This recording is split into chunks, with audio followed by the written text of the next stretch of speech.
Okay,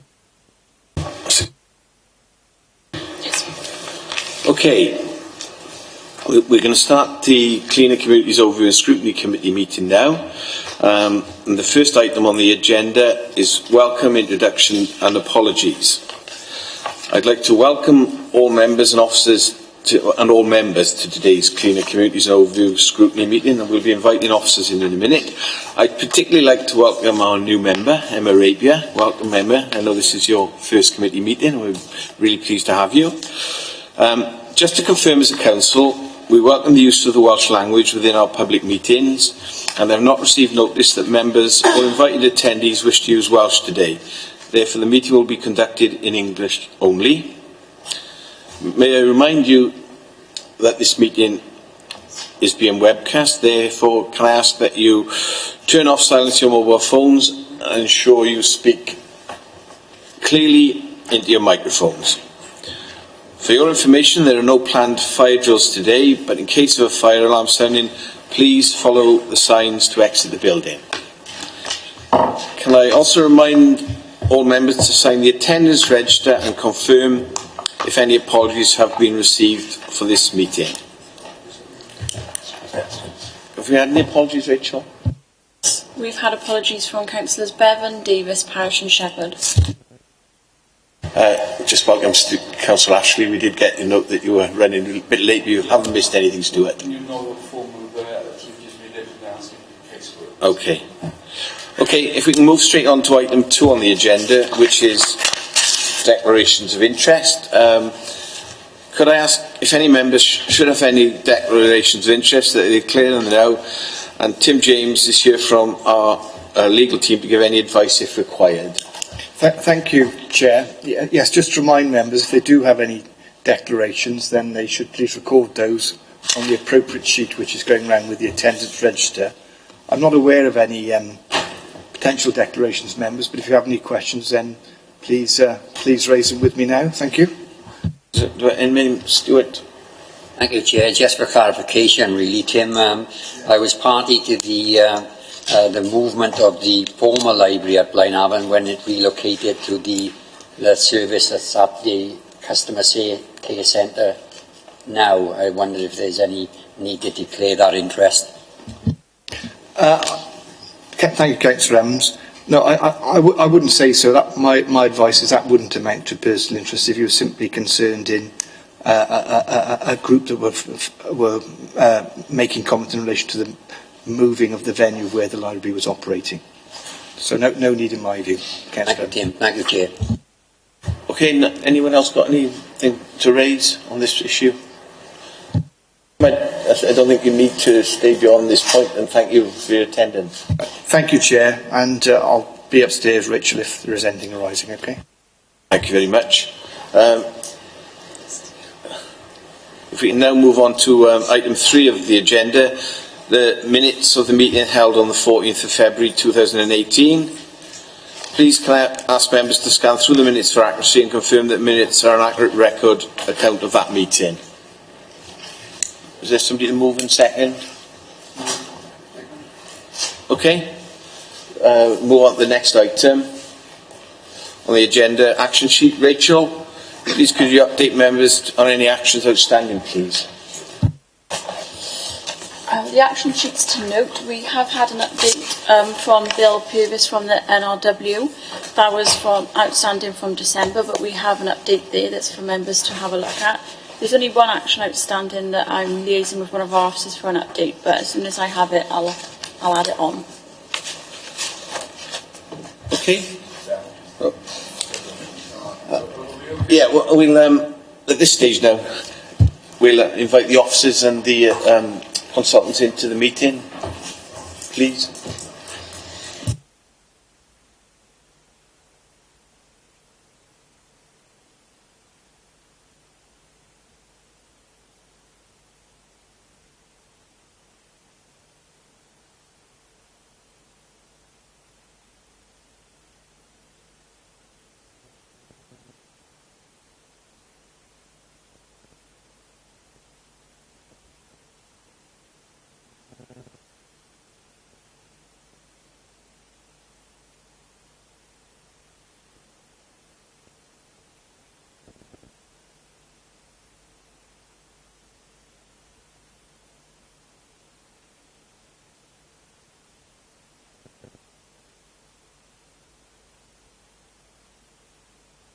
Sorry, Gwen.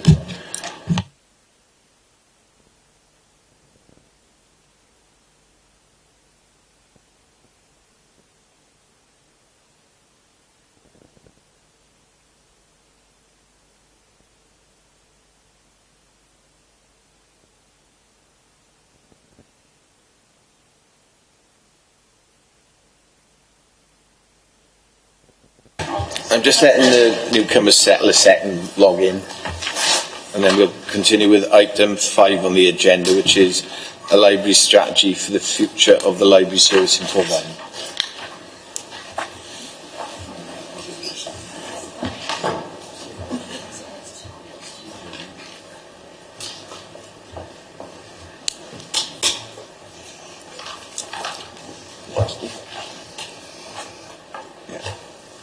It's agenda item 5. Okay. Yeah, Councillor Ashley. Sorry, we're just waiting. I'm just waiting now, Councillor Ashley. You having technical problems, so I'll just wait a second.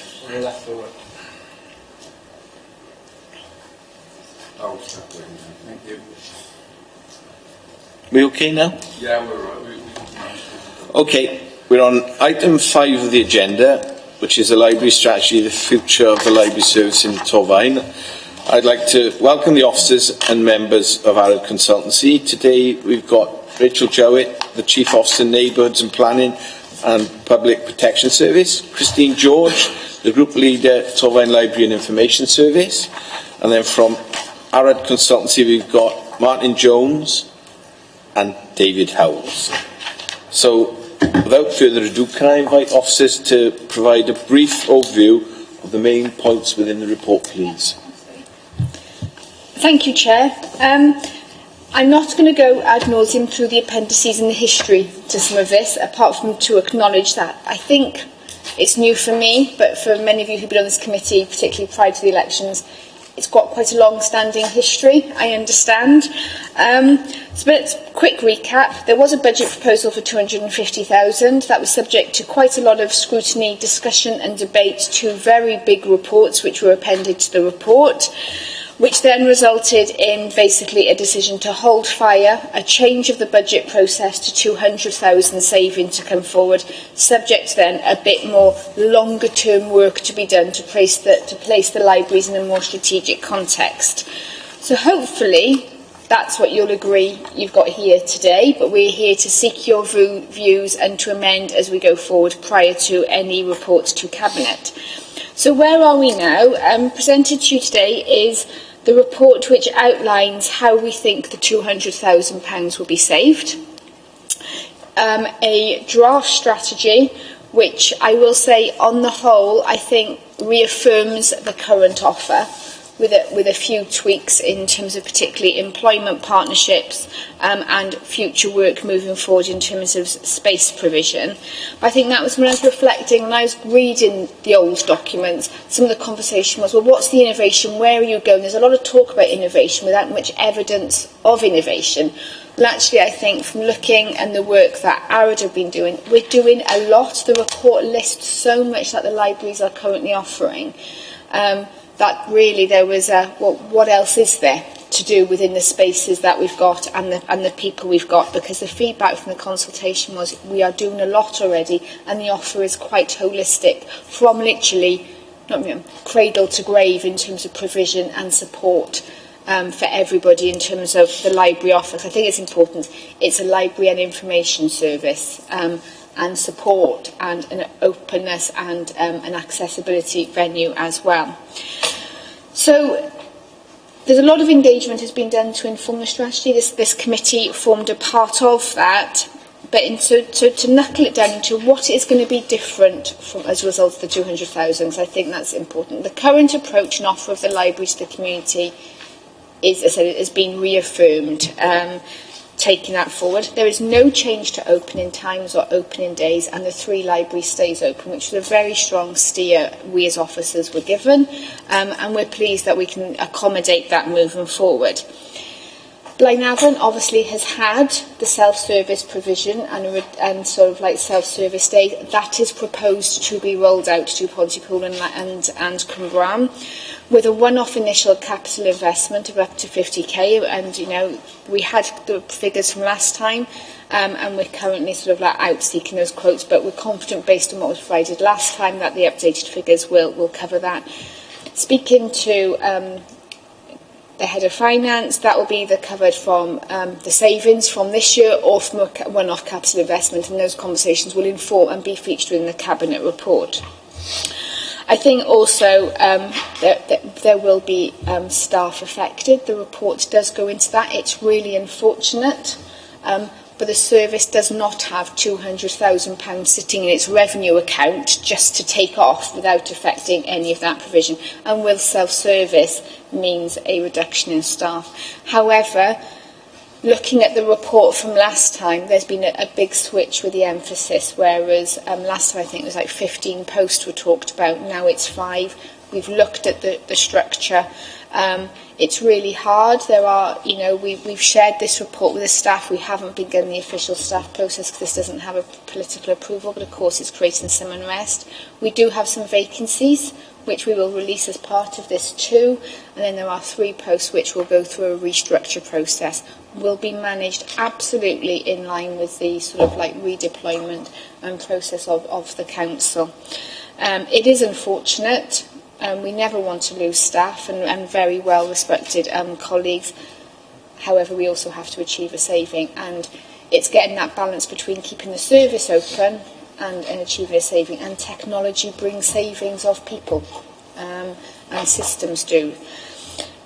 So I think moving forward, I think the one thing the report says as well is that it is unlikely that 200,000 will be completely delivered because the financial year begins on Sunday. However, that will be managed through the department's budget, just like, you know, through the normal monitoring process. And will be, you know, we currently manage it through other vacancies or sort of like expenditure elsewhere.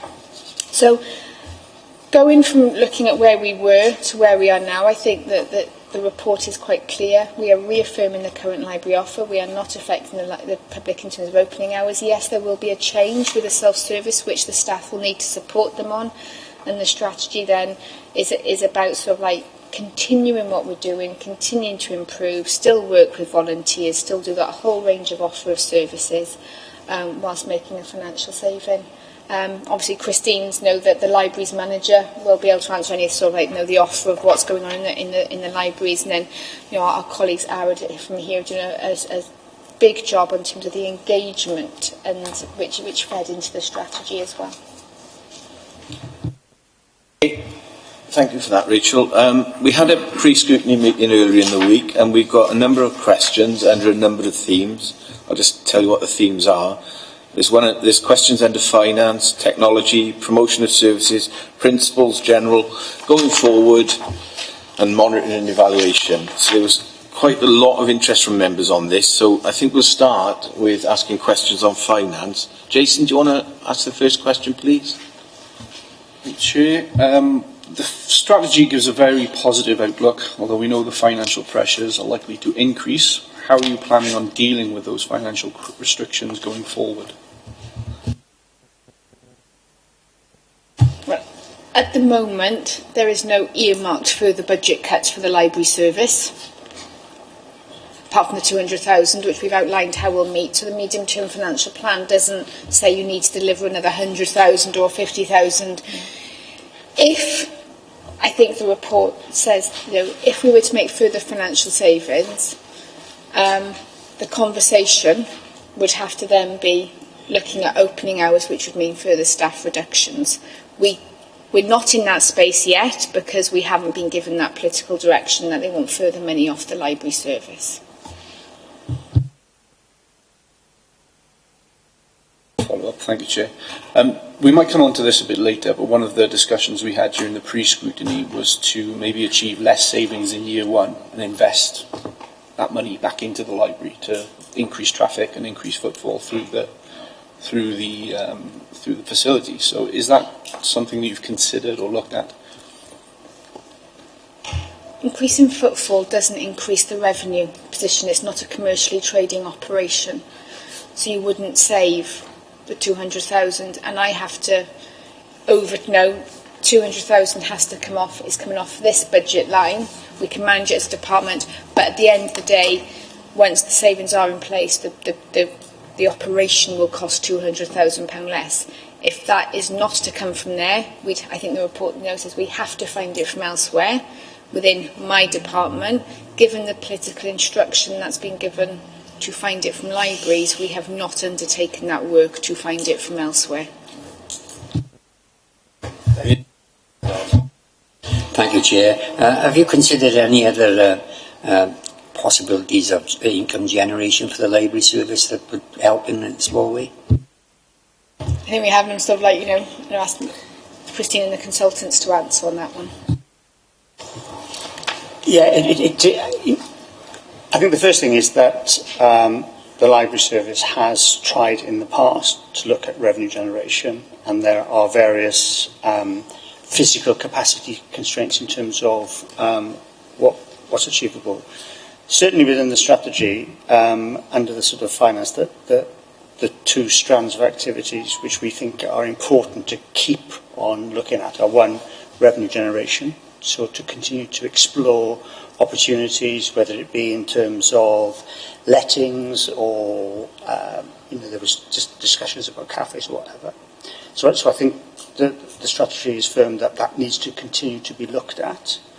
And the second is around future collaboration and partnership working, particularly with neighbouring authorities. We had discussions with Newport, Blaenau Gwent and various other neighbouring authorities. There's already a regional library group that meets in terms of particularly looking at the All Wales library management system and taking that forward.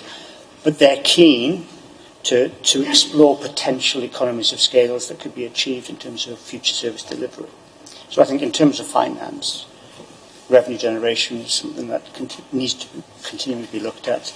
And the second thing is around continuing to discuss with particularly neighbouring authorities opportunities for future collaboration partnership that can achieve economies of scale. Just say, Chair, that part of the strategy we mentioned that perhaps another approach is to look at one-off project-based revenue generation, as has already happened with the Wellcome Trust, where Torfaen was the only library service in Wales involved in that. And this would be sort of linked to applications to something like Big Lottery Fund or to Welsh Government funding for specific one-off projects that the library service in Torfaen could develop. So Thomas wants to come in. Yes, thank you, Chair. I was just curious on the one thing that you mentioned. You said the library had already looked at things for generating its own revenue. What kind of things had the library already done?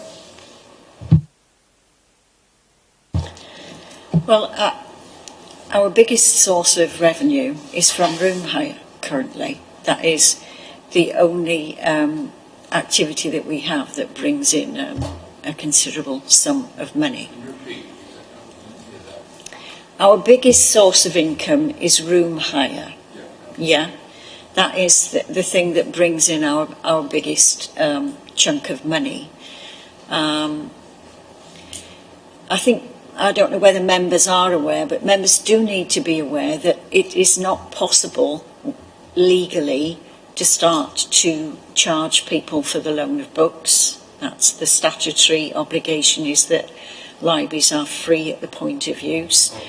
And one of the main entitlements for Welsh citizens in the 18 Welsh Library citizen entitlements is free access to the internet. So it's not possible to look at generating income by starting to charge people for using our IT services. Okay. Councillor Ashley? I did read a paper over in the locality site by the by the English Arts Council, if you look at the reference up, on ability to generate income. That particular paper, I don't know if you've seen that, but it does suggest there are other items, and standard library hire suggestions. I'm not sure whether you do it. Somebody did suggest you did do it on items of things like music, various things you traditionally might hire out, might loan out that are. I mean, obviously you've done DVDs, you've done stuff like that, and you're suggesting here that you do that because it's not popular. I understand that, because people can get stuff online. But there are other ticket items that are possibly things you do traditionally do that you could charge for. Have you explored that at all? Well, first of all, just to say that we are discontinuing, and have been for a number of years, our music offer because there is no demand to it. Due to services like Spotify and online streaming. We don't charge for e-books because they are books and we're not entitled to. And the demand for DVDs is greatly increasing because, again, people stream access to films and TV programmes, and the public consultation exercise showed that that was one of the least demanded and least highly considered.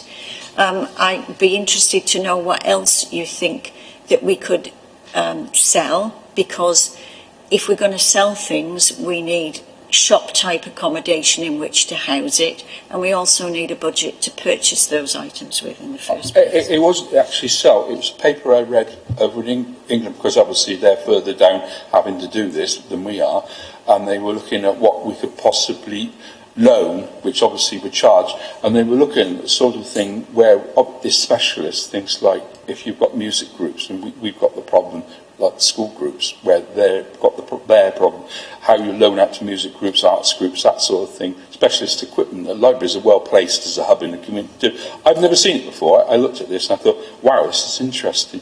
It is obviously specialist stuff and sort of thing that colleges of education used to do in the old day.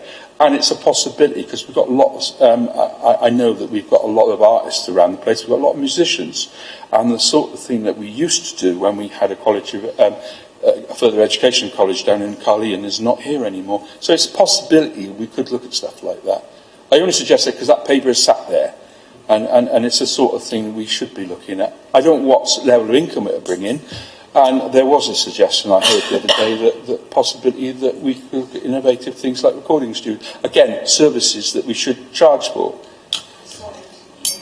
Recording studios, that sort of thing, where equipment is available that can be hired at a reasonable amount. You know.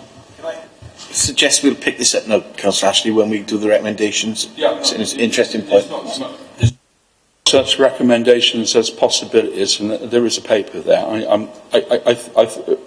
Obviously, the community libraries in England look at this sort of stuff a bit more than we do. Do you want to come back? I just think, what we've tried to do with this process going forward is protect the current offer, which I think was the message we had loud and clear. Is we will continue to explore the other models, but it has to be on a sound business case that they will cover cost. So the self-serve covers cost with a reduction in staff and brings a continued revenue stream. We could look at converting a meeting room to a recording studio. That isn't cheap. That comes with a significant capital investment. We don't have spare capital flying around. You could look at music instruments to loan out. Again, it requires a capital investment, and the business case would have to be it pays it back. At the moment, I think we'd have, if we could do all of those things, we would be doing all of those things. Capital is scarce. The provision and the strategy of the library is that it's a place for promoting reading, promoting literacy, reducing vulnerability, reducing isolation, helping people get into skills, getting children empowered and involved in the books and involved in their community. That is not stuff which is going to generate huge amounts of revenue, but is absolutely the right thing we should be doing. So I'm cautious at this time of us putting, we are going to be reducing resources of manpower, of some of our, I would say, thinking and strategic manpower, because we're protecting the front line with this service, with this proposal, that I'd be a bit reluctant, that I'd only want to go and look at something if it's been proven elsewhere at the moment, because we could spend a lot of time coming up with a whole new load of ideas and we'd still be coming back to you in another 12 months saying it's really good, but financially it doesn't stack up. And I'm just being honest with that. Councillor Ash. Yeah, thank you, Chair. It's kind of gone a little bit forward, but only because Rachel's mentioned the schools, the school children. And it's something I think I mentioned the last time you were in, about heavily involving the schools, rather than just coming down to join once and that's the end of it, but regularly returning to the library. Now, if you were to be writing to the head teachers and inviting them down to the library, each different school, once every 2 months, you know, that's a cost then that you could perhaps put on to the community to help support the library by using the schools, by using the children, so the children get used to using the libraries and want to use the libraries, continue to use the libraries as they grow. I think that's a very important thing that we do with schools, and making sure that school children understand the importance of the library. That way we could use the community end to generate some sort of income. Stuart next, please. Thank you, Chair. Going back to the income generation, Christina, you mentioned earlier about the only income generation you've got at the moment is the hiring of the facilities at libraries. Are we doing enough to get our message out there to the communities that there are these rooms available for hire? Well, I can honestly say that our rooms are incredibly popular. We don't rent them out to 100% capacity because that's not, that wouldn't be meeting our remit. We need to use our meeting rooms ourselves to conduct our in-house activities and to conduct internal meetings. But apart from that, we have a lot of regular bookings. The room hire has been a real success, but really, we haven't really got any more capacity to rent them out than we're currently getting. We are well exposed. Our room hire rates are relatively economical, and we could look, and we are talking about possibly increasing the charge for commercial organisations. I wouldn't recommend increasing it for community groups because they don't have the income streams to be able to pay for it. But, they're well known, they're well used, and we don't really need to spend money advertising them. We use our Facebook council website, Twitter pages. People know about the rooms, and really they're being used at capacity. Can I just come in a sec? We're going to pick up in detail, particularly the point Councillor Thomas has raised about children and young people, and Stuart, the point you're raising about promotion of service in a minute. So that's further down. So Yes, say, Chair, that we have some information about the respective libraries that are booking and some figures in place, really, just to have that information in front of us in future. Yeah, sure. Christine, you mentioned the statutory duty to provide books. The second question is about the book stock. Stuart, do you want to ask that question, please? Certainly, Chair. Now, the strategy states that you will build a high-quality, varied and up-to-date book stock for all user groups. Torfaen has one of the lowest book stocks in Wales, so how do you intend on doing this without the extra funding and the burden that will bring? It's a challenge. I'll be honest with you, it is a challenge. One of the ways that you do it is that you have staff who are trained librarians, they're experts, they are highly experienced in stock selection and maintenance, they understand current trends. So what they do is they use their abilities to maximise the offer within the funding that we have available to our customers. We also do it, I think I've talked before in this forum about the Books for You collaborative arrangement which exists between A lot of the authorities, well, all the authorities in the South East Wales area, and it also includes Swansea and Neathport Talbot, and there are also a couple of higher education libraries who are involved in it, which is a resource sharing facility. We spend a lot of time talking to our customers about it, and two of our customers do make extensive use of the Books for You facility, which allows us to provide them access not just to the books within our own stock, but to the book stock of all our partner library authorities as well. Could I come in very briefly, Chair? I totally agree with the expertise we have in our librarians. But it doesn't alter the fact that we're still the lowest book stocks in Wales, and the extra funding, is that going to increase that position? And also, extra funding would improve the position, but we're taking money out of the service. Yeah. So I'm just, you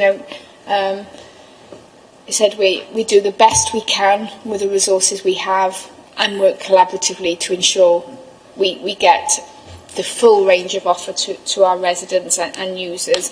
Spending time, and us talking down in Pontypool Library just about the science of the book rotation and making sure you've got everything, the relevant books at the right time for people, and keeping on top of that is an art in itself, because it's not just walking into a shop and seeing what's on the new page, because there's a lot of there's specialist subjects which we're looking to promote and ensure we keep the stock relevant and up to date. There has been the move the last few years has said, if we were to increase our book range provision, we'd have to do it from within budget, which would mean a reduction somewhere else, which would likely be staffing and opening hours. Okay, I've got 3 members want to come in, starting with Stuart, please.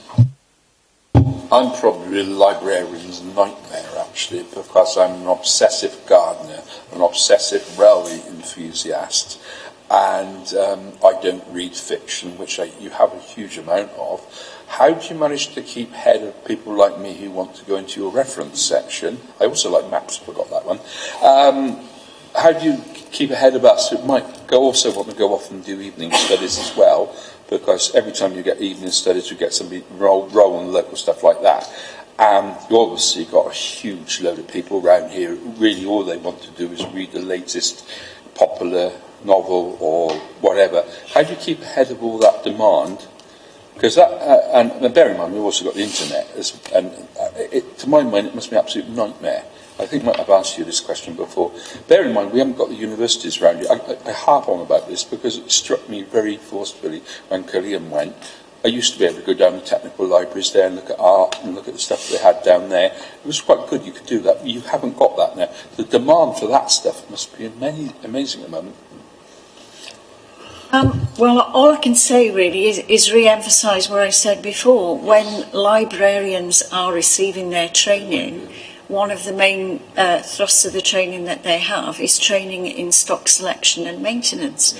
So they understand, especially our senior colleagues who've been working in the service for a long time, they understand what's required in building a balanced collection. They know that we need to provide subject cover that caters for trained spotters, mathematicians, people with interest in religious studies, people who like to do their own sewing, you name it.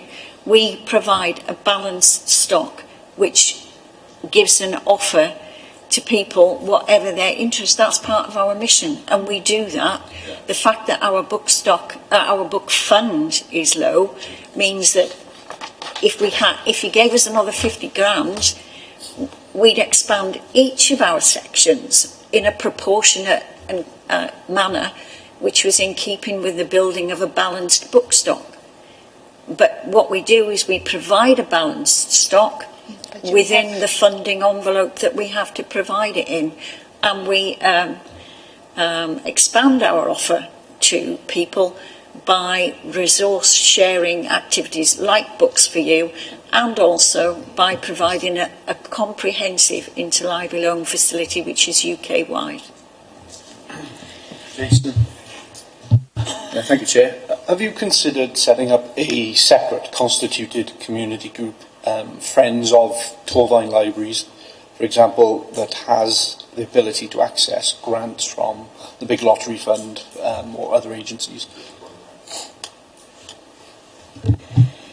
Well, I'm not going to say we have. We are, in the public consultation exercise which we conducted in January, we asked people to give us their details if they would be interested in participating in a kind of friends group. There are lots of different models of friends groups, and I'd be particularly interested in having a friends group which could undertake fundraising, but it would have to be for specific items, which is how they tend to work. For instance, if you find that your what can I say? The furniture in your children's library, the bean bags and your coloured rugs and all that are worn and tatty. You ask your friends group. You show them what you'd like to purchase, and you ask your friends group to. So I think, Chair, can I just? I think it's important. Big Lottery, heritage funding, arts funding, they're capital. This is revenue. And therefore, they are very good for, using them to kickstart an initiative or refurbish or to revamp if you were moving locations, but they don't. Actually, sometimes they bring more of a revenue headache afterwards, because if you've expanded something and you haven't then done the revenue consequential, you left, 5-10 years' time with a legacy problem. So I think, we've got active volunteers in the group. I think we've recognised we can harness them a bit more and use them for fundraising for, some of the stuff which we just like to improve. But that'd be a capital basis. You've got a supplementary. Where I'm coming up with that was we discussed the need for modernisation of the library effectively and having a vision that would support a more digital economy. So having an IT infrastructure there that would allow children to come in and perhaps learn coding or learn some kind of computer mechanics. And if there is an avenue in which we could go out looking for grants that would support that capital investment, I think that would be an ideal model to do so. Thanks. Mr. Thomas next, and then. Thank you, Chair. Yeah, it was just going back to the question really, and I was just curious. Now, being I am a new councillor, so I'm not sure on whether your funding has been cut over the years. But I was curious to know why Torfaen has the lowest book stock in Wales. Why have we got the lowest? Well, my answer to that is that I don't set the budget, basically. Since the beginning of the Welsh Public Library Standards Framework, and we're now on Framework 6, Torfaen has never had a book fund which has met the standard. It didn't have a book fund large enough to meet the standards framework when the first framework was introduced, which was in the early 2000s. At one point we had an increase of £30,000.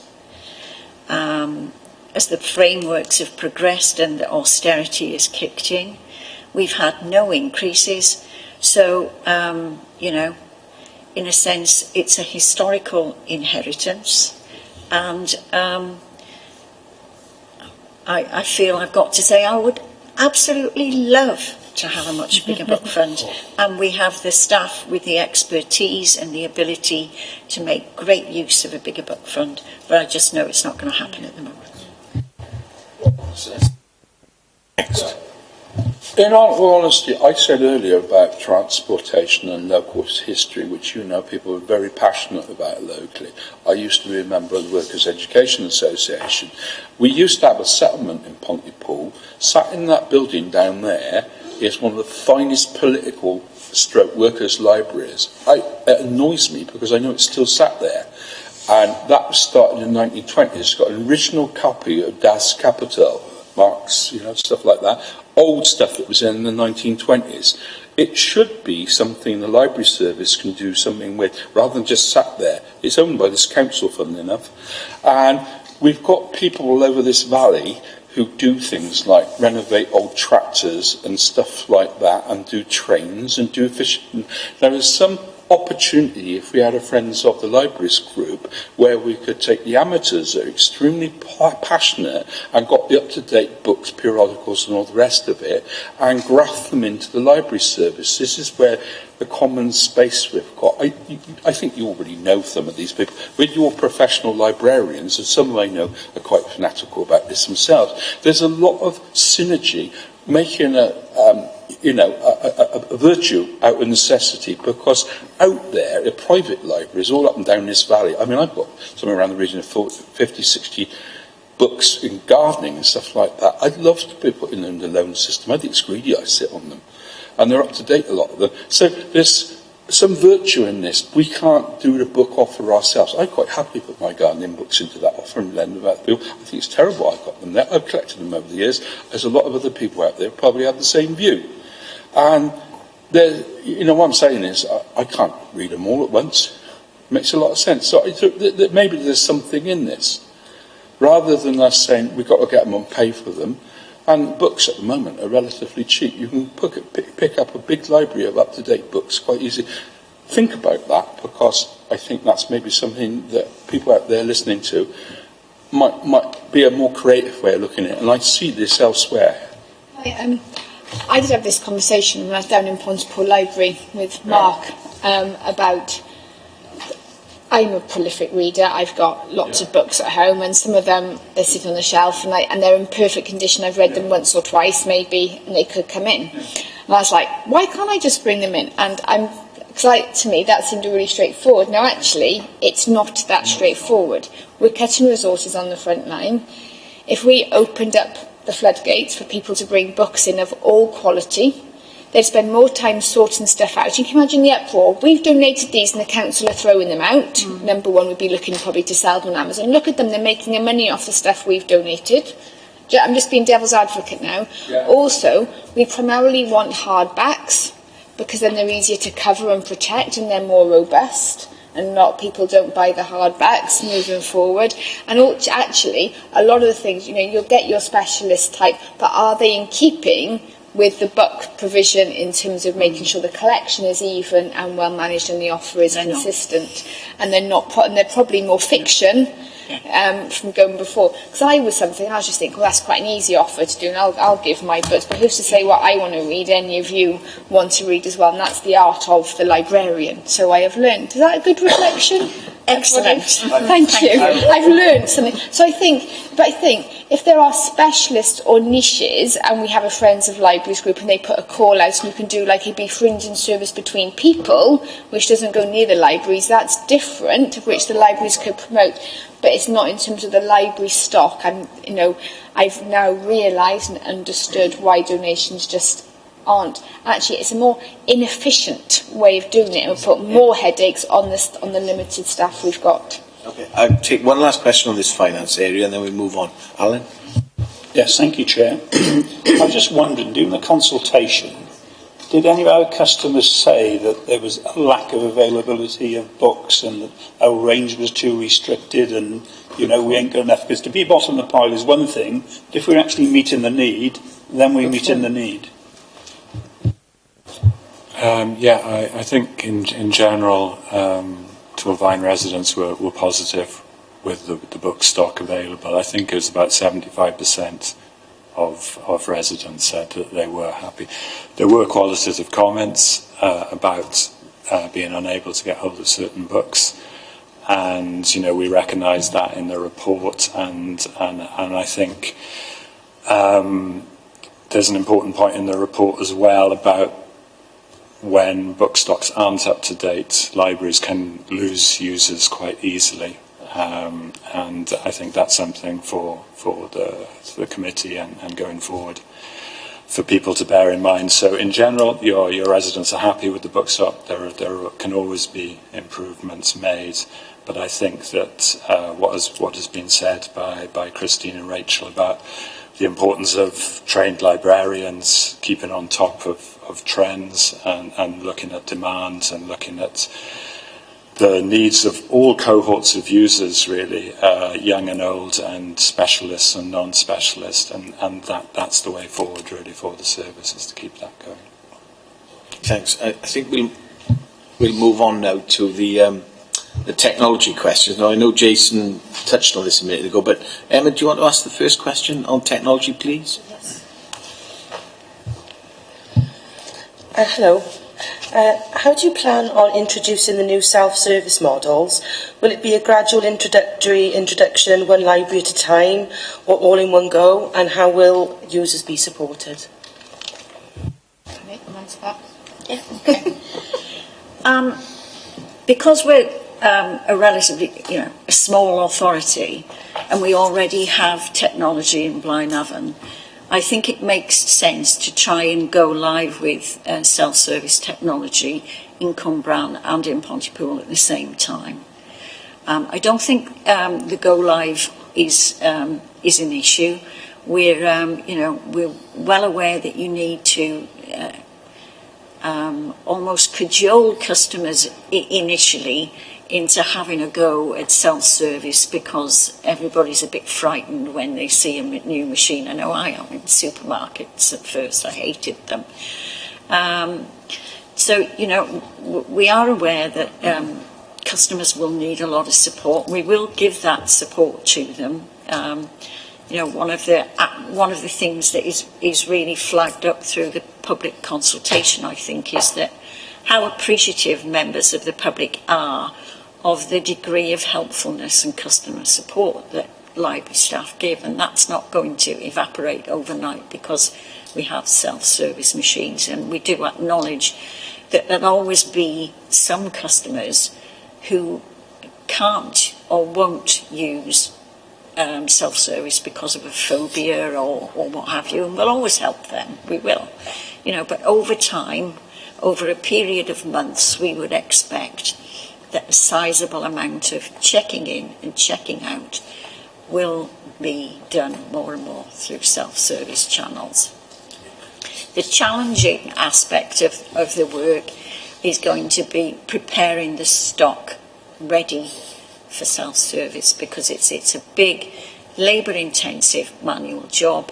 You need to buy tags for all your stock, and you need over a period of time to spend the time applying those tags so that they work with the self-service. So if any of you want to volunteer for tagging days, we'd be more than willing to invite you, and I'll bring the biscuits. Jason wants to come in. Yeah, I think you just answered my question as to how the books are tagged. So they're RFID tags, so as soon as somebody takes them out of the building, it gets logged onto a computer. Is that? Oh, brilliant. Thank you. Yes. Obviously, Christine, Blaenavon is only the current service that's providing the self-service. Yeah. How well has it been taken up in Blaenavon? I think it's used more than it was when it was introduced, but there are still some customers who don't want to use it. Hand on heart, I'm not sure that it's had the best push. And I think that's due to a combination of factors, main one being that in the World Heritage Centre, not all the staff are library staff, and the library staff are not there in numbers. I think when we do this across the board, that's something that, in all honesty, we need to think about, and we need to think about introducing it new in Pontypool and Cwmbran, and giving it an extra bit of oomph to make it part of the rounded offer in Blaenavon. Thank you, Christine. Okay, on the next question, Stuart, you regaled us with tales of the kit down in Cwmbran Library, so do you want to ask this question? Yeah. I use it. How do you intend on keeping the technology on all three libraries up to date? And the kit I'm on about is, but the kit that I have used is the one that was out by the front desk in Cwmbran. It was not the fastest. The stuff in the reference library is pretty good, actually. I've had I'm not quite sure. Do you mean the one which is... Yeah, I know you're talking about computers, but you said the one near the front desk. Yeah, there's round computers around there. So you mean the suite of computers there? Yeah, okay. Right, well, I'll tell you how I intend to replace it, and that is by the council deciding that they're going to finance replacing it. You've answered the question. Yeah, you know, all those budgets were taken away from service areas by SRS, and they're now held by them, and they are the people who have the policy about replacement and renewal. So, you know, unless we get more autonomy over that aspect, then we can only negotiate with them and say, look, X number of PCs need replacing this year. What are the chances that we will have new ones? But in my view, that's the sort of thing which is the perfect fundraiser. That is a capital bid. You know, I'm just thinking I've now got skills in my portfolio as well with Karen, you know, looking at going forward. If we were looking for capital bids to help the unemployed seek jobs, then computers in libraries is the perfect place, then you could do that. So I think that's where, you know, I think we realise we need to get more creative with some of that infrastructure replacement, because we're not going to get it from the internal resources. Could I come back on that, Chair? Because I've got members of family, some of whom are doing job search, and it gets very inconvenient. I've also had other people that have said they use it extensively, and it's one of the most popular things in Cwmbran Library. That, as I said, the other computers down in the reference library seem to be a lot quicker. They're incredibly well used, and that does seem. I thought that might be, bearing in mind, part of my other chairship is resources, and we've looked into SRS, and that doesn't surprise me what you just said there. What sort of cost implication there is that? Question to yourself. Did you get any inference about that in your survey, by the way? Because I hadn't seen that bit there. So it would be interesting to see what your survey results kicked up about the use side of these. Just two questions there. I think, first of all, we haven't got a figure on the capital cost of replacement at the moment. That'd be something we'd look towards. Yeah.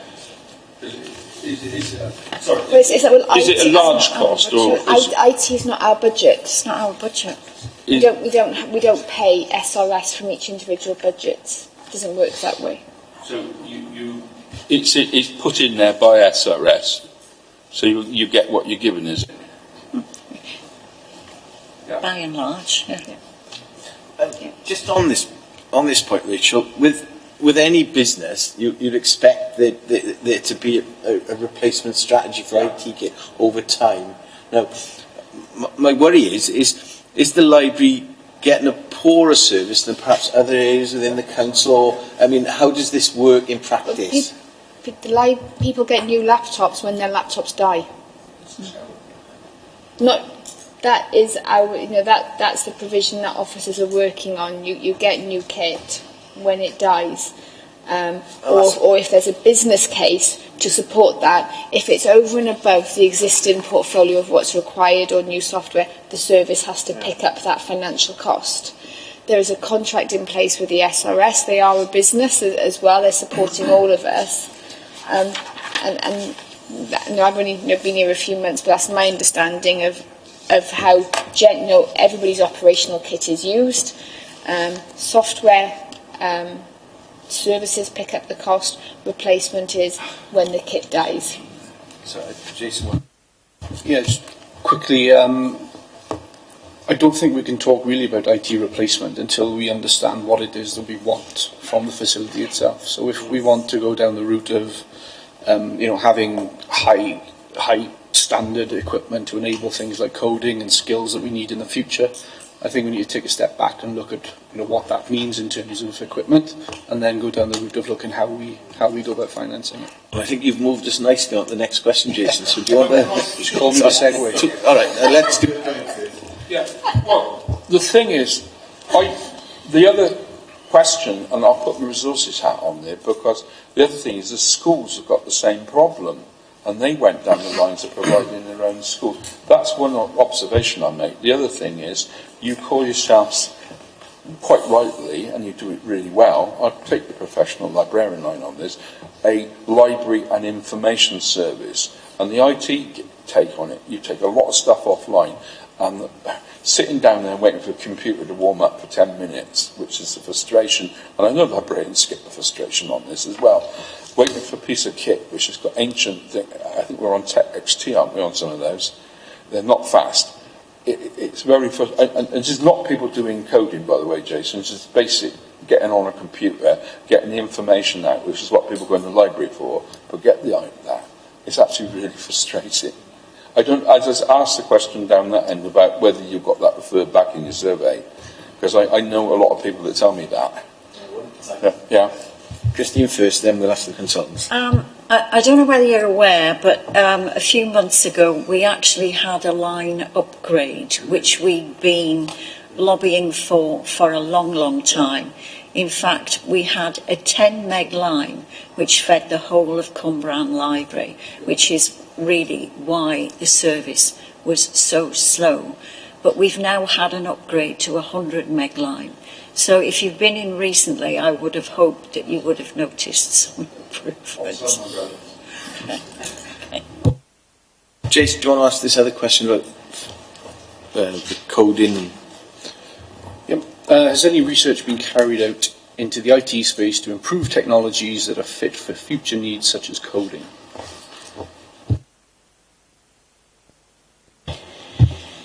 We have had the odd coding club in the library as part of, if you like, a toe in the water testing to see how popular they were by MALD.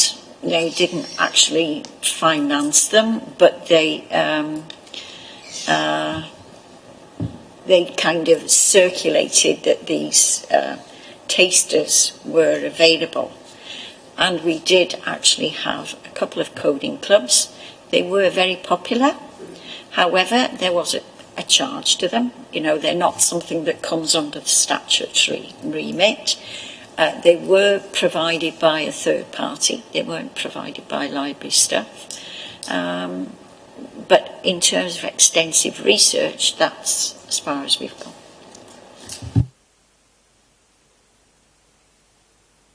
Yeah, I see it as a potential revenue income, I suppose.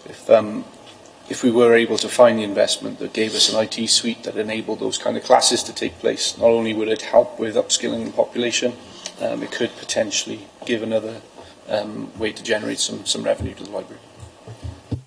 I think at the moment I'm not sure whether or not, I don't know whether or not our staff would be able to train in coding. No, I know I certainly couldn't. My 8-year-old probably could, Yeah. but I certainly couldn't. You know, I think this is where, again, working with the volunteers, if we decide we want to go down, if there's anyone passionate locally who could code and could teach coding and was safe to teach coding, we did all of those tick boxes that we'd have to do, then it's something we could definitely explore, I think, under this new strategy of expanding that offer base. You know, I know it's in Monmouthshire. My daughter's school has just had a teacher come in and teach coding for 1 day a week to her class, which is why she's 8 and she can code, doing stuff with microbits. I have no idea what she's on about.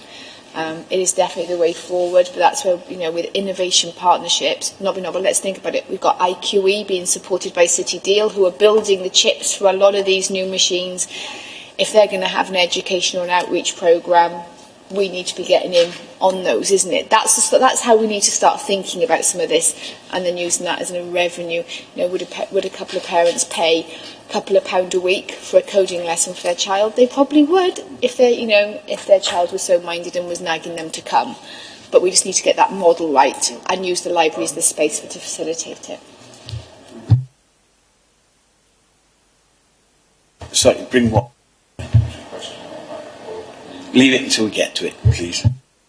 I think I'd like us to move on now, and we've touched on this already, but on the promotion of services.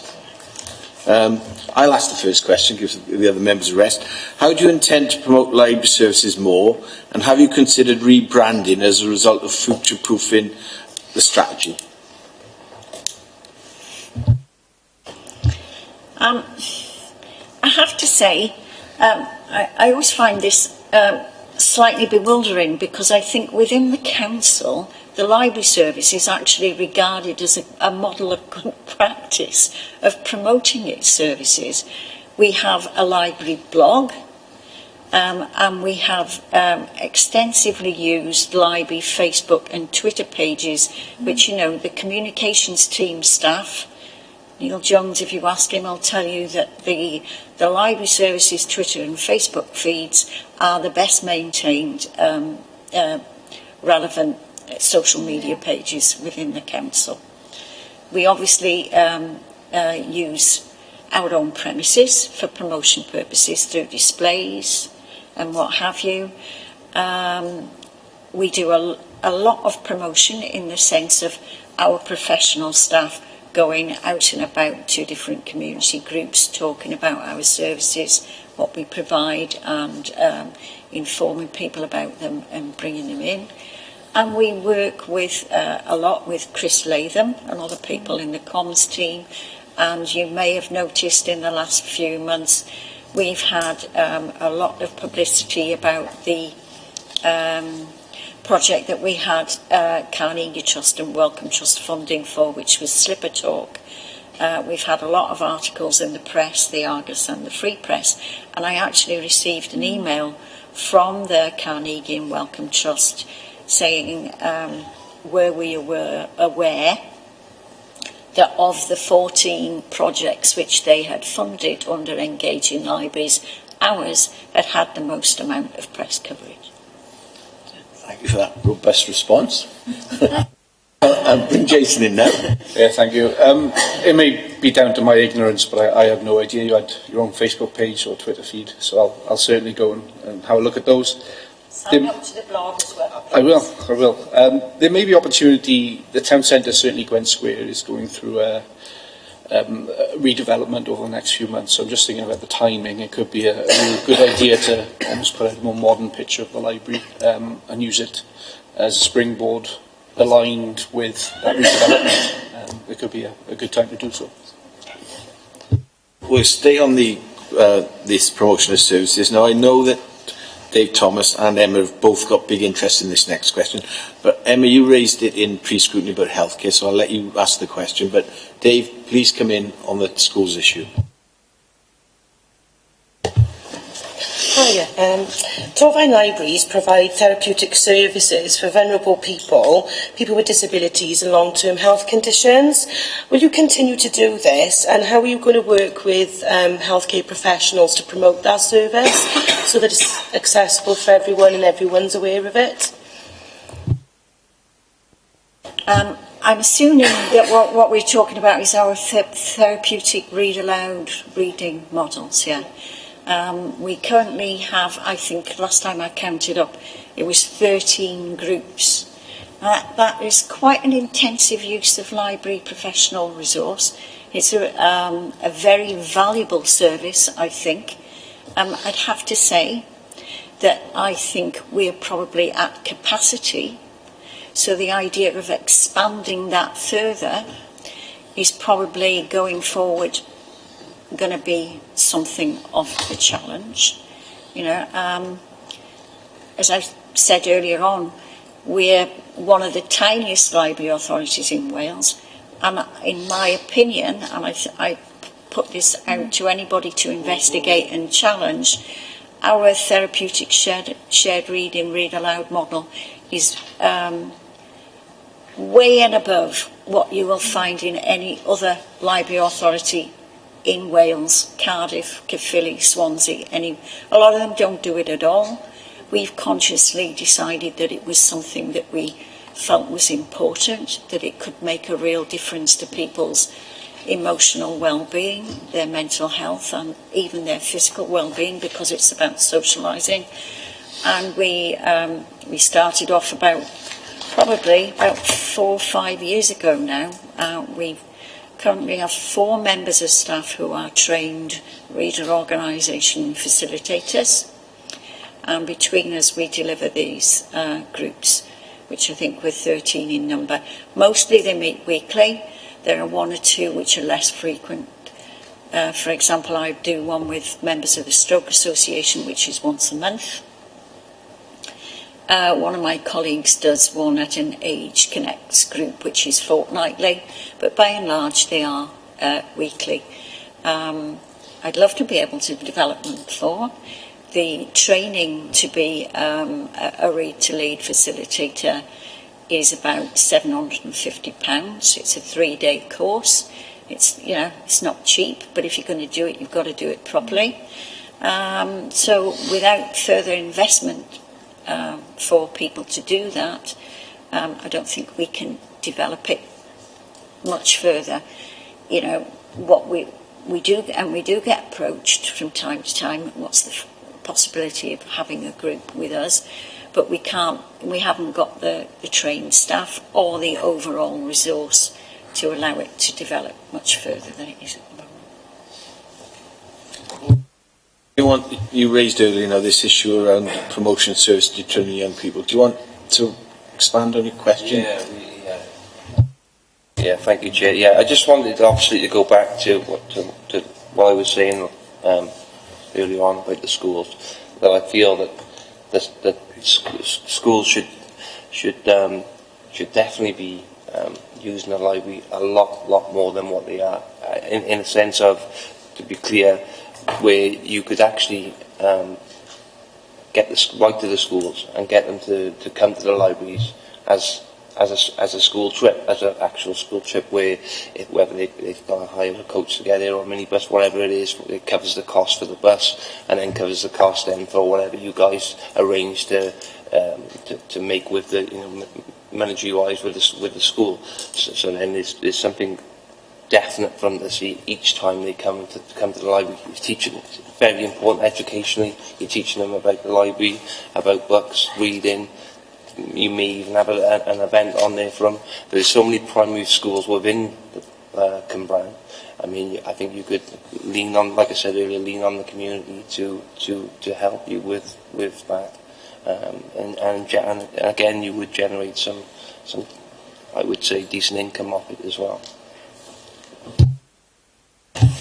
I'd be interested to hear what the schools would say about the library service making money on the back of the schools' budgets, given that they're saying they're strapped for cash. Yeah, like I said, you wouldn't be taking out the school budget. This would be through the parents. You would and set it up as a proper school trip. Now, parents obviously want their children to learn it. It's educational. So at the end of the day, if you were setting it up as a proper event, it's important that kids understand the full meaning of what libraries are.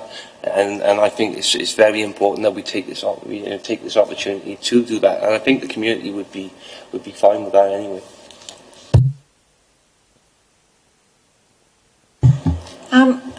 I couldn't agree more. As a librarian of many years standing, I'm really passionate about getting kids involved in literacy and reading. But again, we're not talking about easy options here. I mean, we're already partners within the Every Child a Library Member scheme, which is supported by Welsh Government.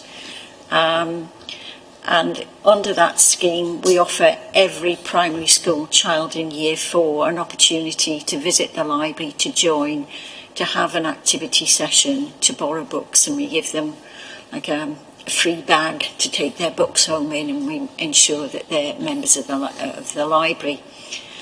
But, it's also a question of resource. That is a lot of work. I mean, my colleague Mark, even as we are meeting here, he's doing an eCalm session in Pontypool Library this afternoon to go through all the communications. And, I've done this myself in the past. It's actually not always that easy to get the schools to take you up on their offer, because they don't only have libraries competing for their time and their activity.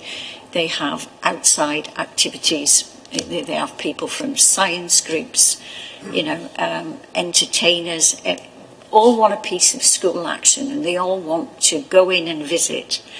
And, we have some schools which are more interested than others, and, particularly ones which are close physically to a library, who like to come in more than once a year and bring varying groups. And we do, within our capacity, we do cater for that and meet it.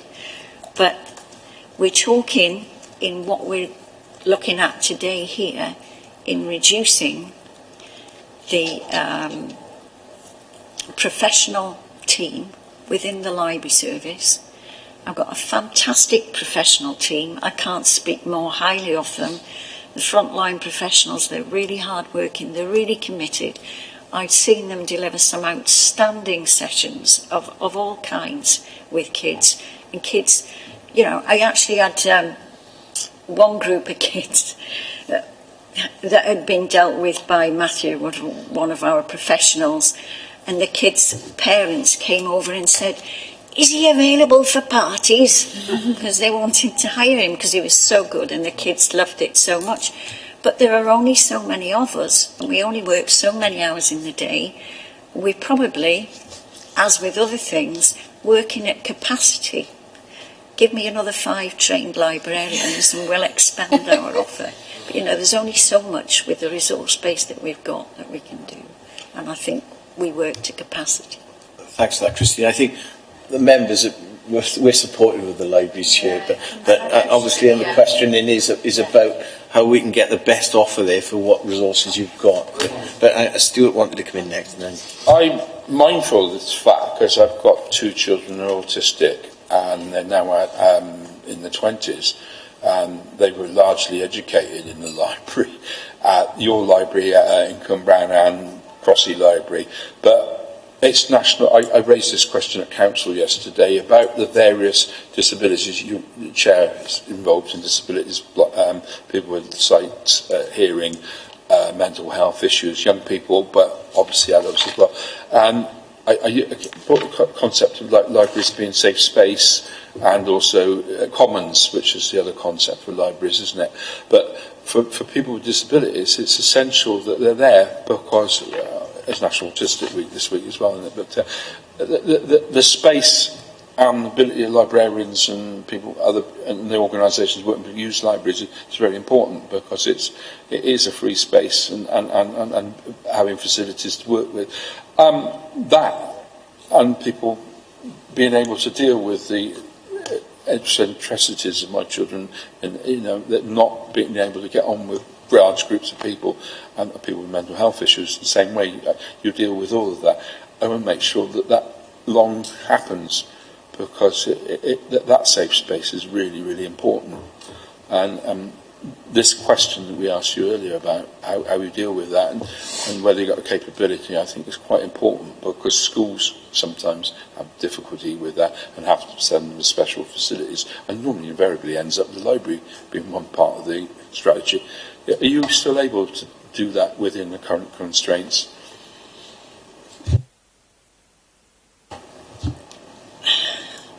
Well, all I can say is that we meet as many approaches that we receive as we possibly can. You know, the reading groups that we do, I mentioned before, one of them is with the Stroke Association.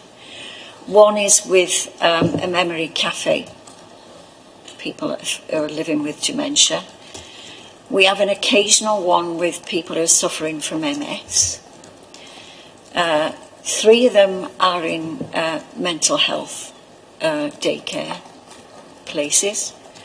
And the rest tend to be within Age Connects hubs or they're in residential homes. So we're doing a lot, you know. And we also occasionally will host visits from particular client groups who approach us to say, can they come in? And we had a group of clients a few months ago from Scope. And there is a planned visit to the library from people from the Stroke Association coming up in a couple of weeks' time. So we do what we can. next. Thank you, Chair. Just to build upon what Councillor Thomas said, I think it would be worth us exploring with certainly the education side, asking them as part of a well-rounded education to say to their head teachers, we would recommend that their primary and junior schools attend the library once a year per class or something like that. I think so, right, just looking back what went to council yesterday, and the well-being objectives, and that the new one for education is the creation of a well-being offer for children and young people.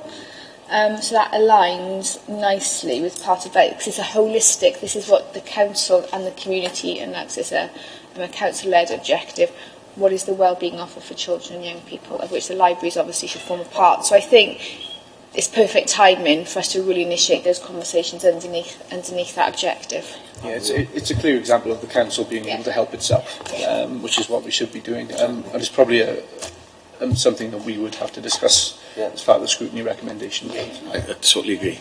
Emma?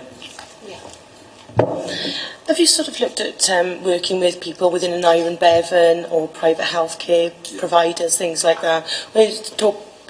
Councillor Ashley was talking about inclusion, people with disabilities, mental health, within primary care. I'm thinking, is there a way in there that you could work with partners within the health board and private care sector? I don't know how many members are aware that another feature of Torvine's library service is that we have integrated within the library service a health and wellbeing information and support service with an officer who works 4 days a week with us.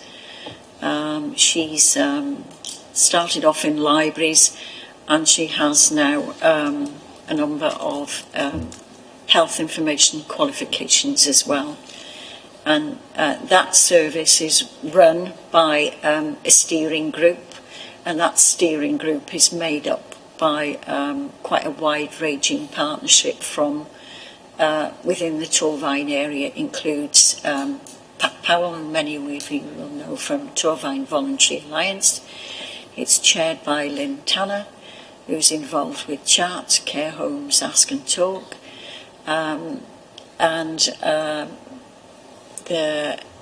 It also has representatives from the Community Connectors and from the Red Cross Community Connectors. I'm struggling to kind of remember the full list of services that are on there. There's somebody from South East Wales Cancer Network. So we got well developed links and infrastructure. And we've also worked with, which some of you I'm sure will have heard of, the Friendly befriending service, which has been developed within an Iron Bevan. Obviously, we're only responding to those the Torvine aspect of it, because it's a health board wide initiative. But we've got close links with Claire Jordan, who's involved with that. Yeah, responding to what Emma's saying, I was also suggesting that maybe under the vulnerable bit in the three measures, that maybe this sense, as well as doing education, you've got that bit as well. And I'm aware that the new autistic service that Iron Bevans are using your place quite extensively. We need to find some way you can capture that as part of this process. That would be a recommendation I might suggest, because that whole autism service is quite extensive now. They certainly do use the libraries. There's a good thing in that you're capturing it. We probably need to find out how we can capture that. I think we'll move on now. There's some strong recommendations, I believe, coming out of this particular discussion, which we'll pick up towards the end of the meeting. If we can move on now to principles, and I'm not sure if we've covered this off already. Jason, do you want to? I think if we're talking about infrastructure, have we dealt with this already? I would like to, it's probably a general comment more than anything else, that in going through the report, we've got what I think is quite a good vision. I would have liked to have seen it more focused towards the future. But during the pre-meeting, a lot of the discussion was surrounded about, well, we stated something that you're going to achieve. The question was, how are you going to achieve it? And I couldn't link some of the things that you were saying in the vision and some of the strands in terms of actionable bullet points that are resourced, and so we could see how they link back to the vision. So the question here takes your phrase of providing an enterprising and sustainable infrastructure and ask the question, well, how are you going to achieve that?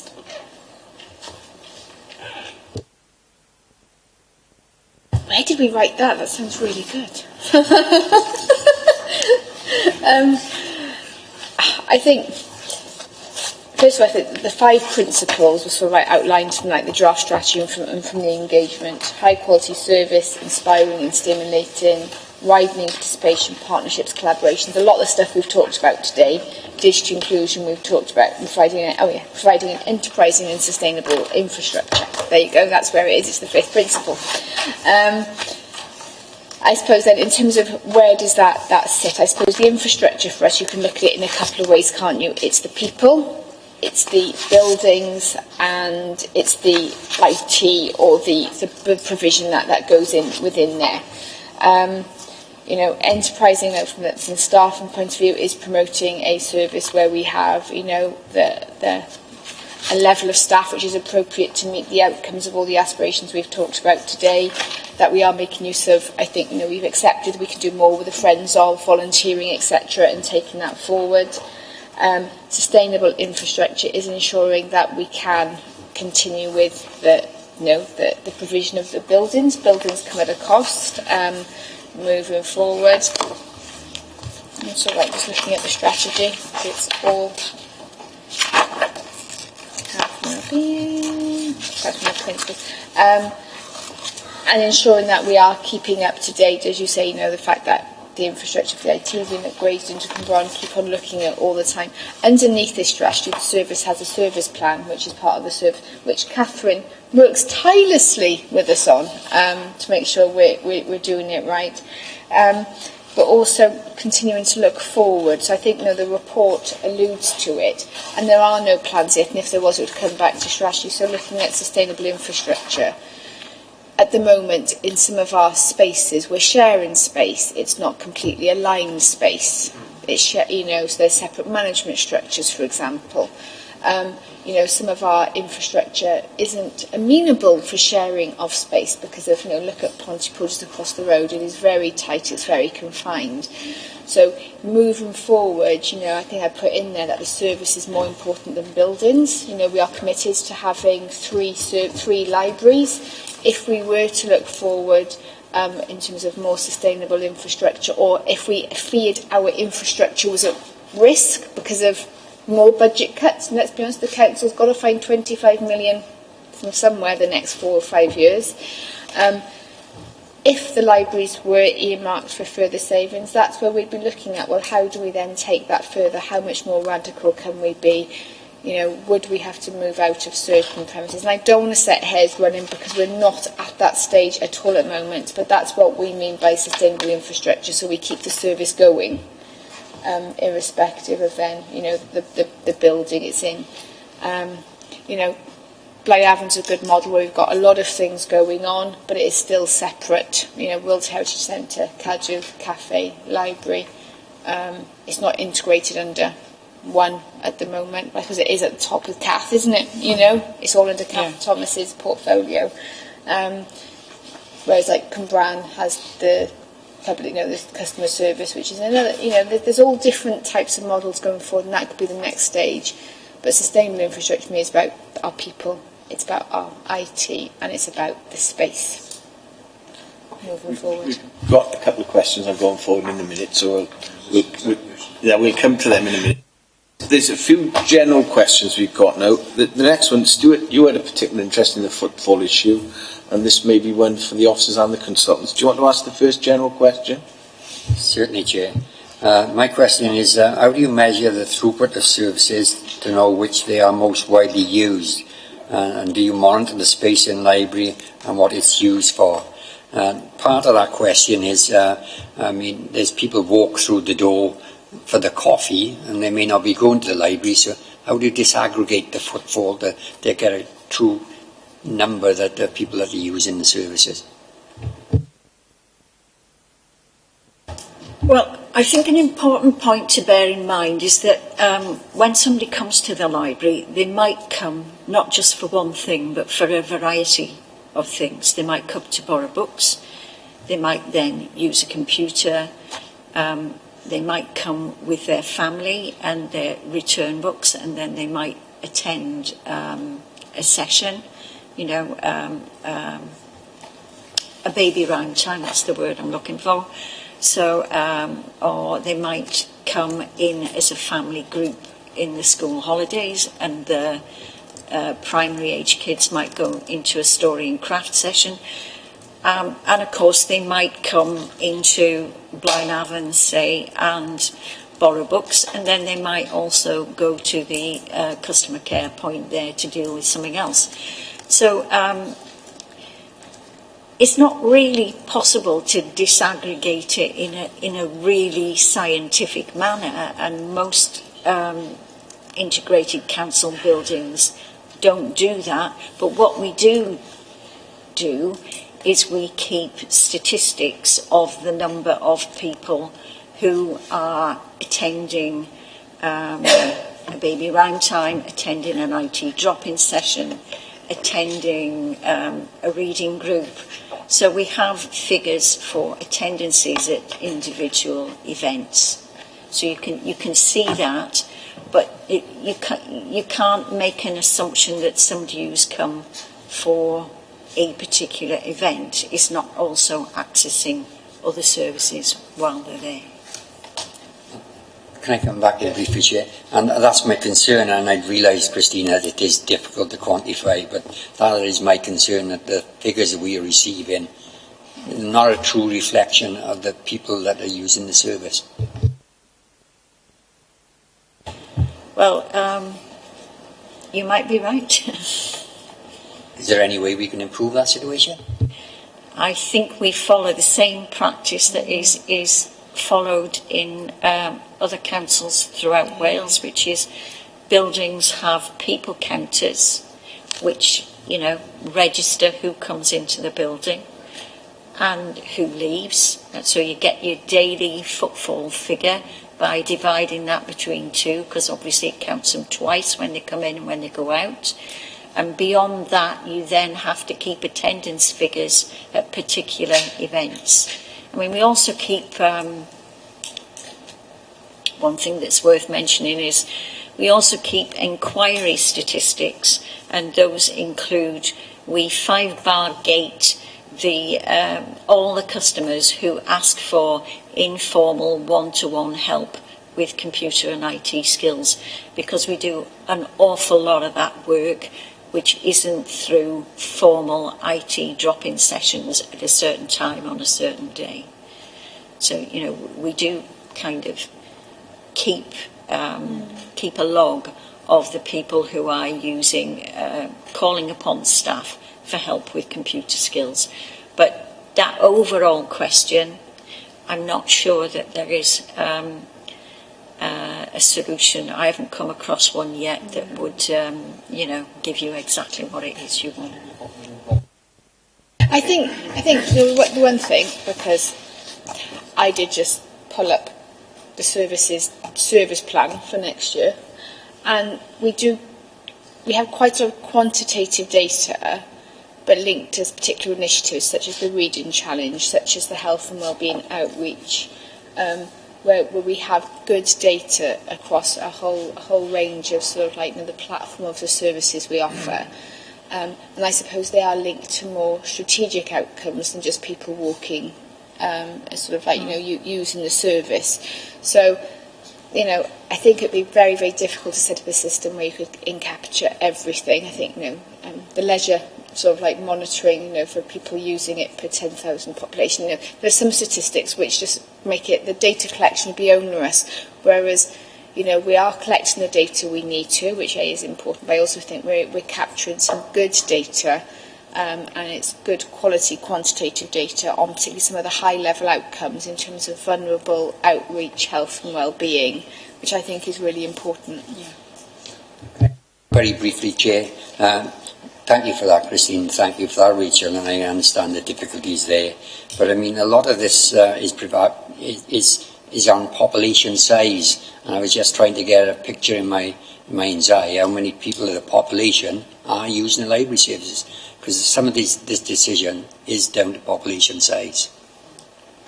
Can I bring in Gwyn next and then Stuart? Yeah. So you mentioned some of the data you're collecting, especially about certain programs that you're running.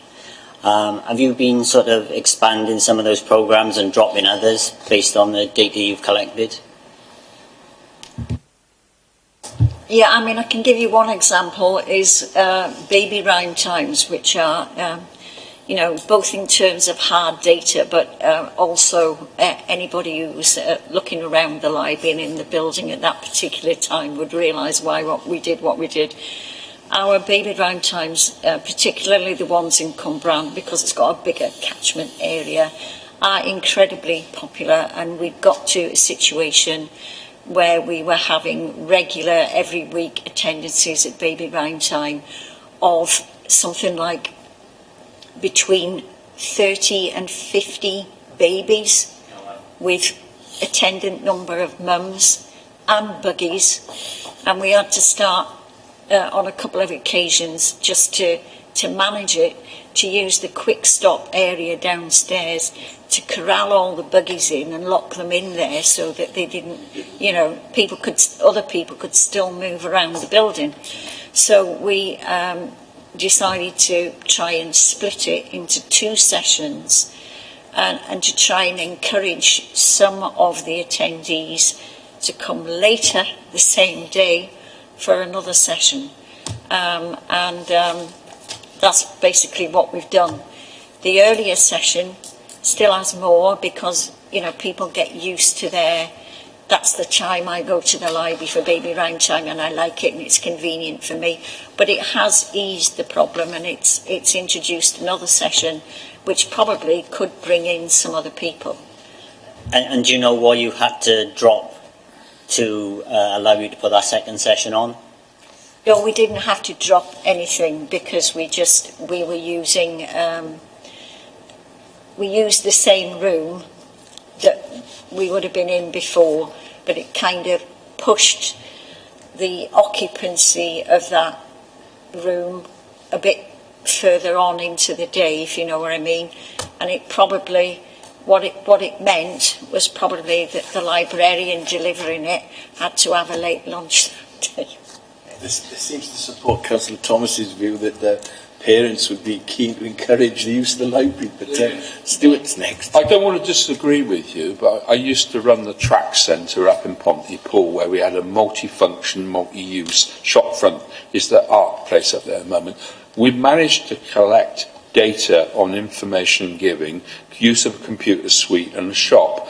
It's not easy, I agree, but the reason we had to do this data collection was because the Welsh Government gave us money and they had to collect the data. It's a function. We had a counter on the door, so we knew we went in there. We had to work out who used the computer suite, and we worked out who did the cafe, because I had a bunch of volunteers in there. It was assiduous at doing it. It's not easy, I agree, but why I think was the committee were interested, and you can do a snapshot, you can do a weekly clean, whatever. It's useful, and I know you've got to do your job as well. Data collection is not the sexiest thing to do, but why it's useful and why this committee, I think, was interested in is because things. I mean, you've got book collection, which is useful data. The amount of people ask information, and you told us some things. You obviously know this quite well because I think you're there half the time anyway, by the sound of it, most of the time. What's useful for us to know is actually what use it is. I mean, Stuart's got a good guess about what's happening in Blaenavon because everybody in Blaenavon knows what goes on up there. They're very good at it. I make that joke, but no, they got a good guess, and if you probably send a few of them in there, they'd do it for you, sat there in a cafe looking at it. That is why we want to know it, not for any other reason. And I think probably sitting in the, like I do in the library, it's a wonderful place to sit. I found that pillar around the back there quite good for doing councillor business, to be quite honest. And there's a few people I know that sit down there, and it takes our computer. So I love that library. It's brilliant in a lot of ways. You sit in there, you can see what's going on. And with my instincts, watching things, same as other people around it, it's good. No, I'm quite happy to sit down and do a data collection for you if you want me to, because I'm good at that. But I say that because I love what goes on in there, and what you said about the prams, I noticed that as well, I'll be honest. My grandson's going down there as well. So if you want to help with it, happy to do that. But, you know, I think it's not about data, it's about use and stuff like that. And I'm passionate about finding that out. Could I just say one more thing about data as well? good quality data allows decisions made by officers and councillors to back up with their decisions. So I think that's really important. Yeah.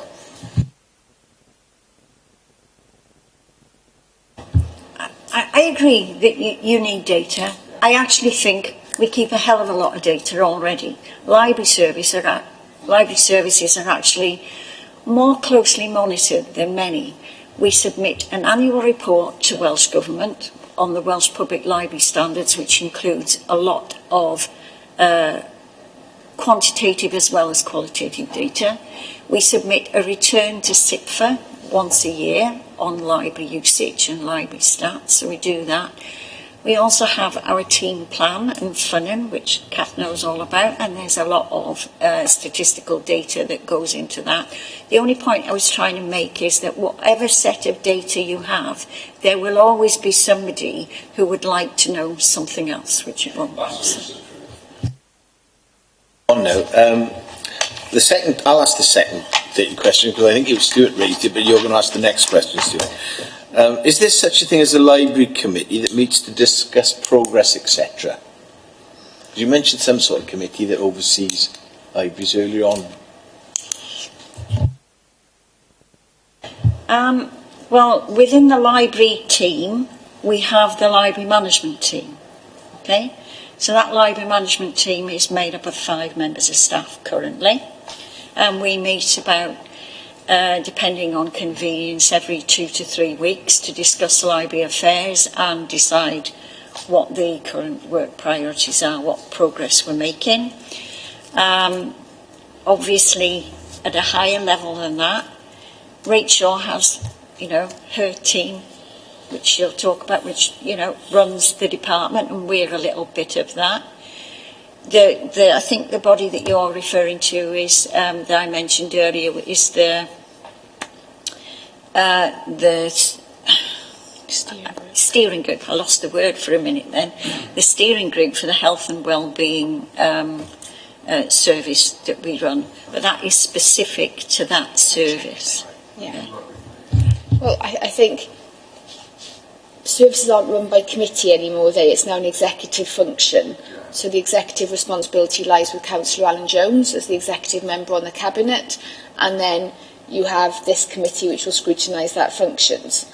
It is not a committee, say, like licensing, which has to have then a responsibility for issuing of any decisions or penalties against people we license, because we don't run services by committee anymore, do we? It's now an executive function. So it is delegated to officers to administer and to run and to manage the budget on behalf of the council, for which the executive takes responsibility and the committee scrutinise. In the dim and distant past, didn't you used to have, like you've got for allotments, a committee that just used to do the day-to-day running, like an executive? Not like I kind of remember that there was a committee like we got for allotments at one time. No, so that must have been out of a long time ago. Yeah. It just seems, like councillors and officers, it seems, I thought some authorities had that. No, they might have stakeholder groups if they've got friends of, but services and the executive way that services are run, if you did an executive, you did a library committee, you'd have to have a waste committee, you'd have a highways committee. I can't. At the moment, I appreciate the member interest. I'm not sure we'd be accepting that recommendation. We'll leave that one there, Rachel. Thank you. No, it was a question that was raised, so obviously we're now going to move on to the going forward section. Stuart, will you ask the first question, please, because you raised it in pre-scrutiny. What work is in the pipeline to link the future sixth form centre being built in Cwmbran to bring benefits to the library in Cwmbran? So I put Cwmbran in there twice. That's mine. I know, I'm fine with that. Well, at the moment, there haven't been active conversations on the alignment of the strategy to the two. And all the conversation has been on, the provision, of the space, what Coleg Gwent are going to be putting in there. because there have been discussions back and forth about, you know, the space, how big is it going to be, what are they going to transfer into that building.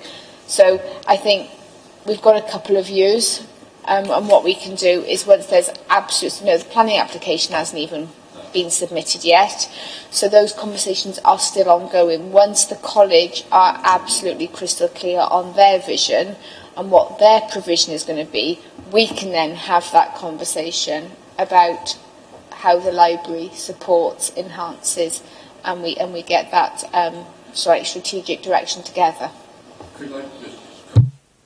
Because the observation was made to me that obviously across it, once that college is in place, assuming that it would be a little bit more than just a sixth form college, there might be an adult education set up over there. There would probably be a fairly large library over there. Other things might be over there. That obviously the other implication is it might want to use the library and other things. There's a to and fro in, so there's a lot of implications about what would be over there. I think so at the moment, as far as I'm aware, I think so, on public camera, as far as I'm aware, it's a sixth form college. There are no provisions that adult ed now comes underneath me, and I've had no conversations about adult ed being moved out of its existing buildings into the college, because the space is needed for the sixth form provision, given the massive change that is going on. The library provision, I could go and have a look at the plans as they're currently drawn at the moment. I'm sure there will be library provision, but obviously it'll be earmarked in supporting the services or the lessons that are being taught at the college. Next question. Stuart, I think this is one you raised again, so I'm going to let you ask it, but I will say the next one is around the city deal. Okay. And obviously this was approved in council yesterday. So Stuart, I'll let you... Yeah, sorry, Brenda. Cwmbran Library is a strategic library and community hub, and with the word with information. What function does the library provide to the city deal? What resources would be required to do this? And will the library receive any resources being part of the city deal? There's a one for you. Might be interesting, that.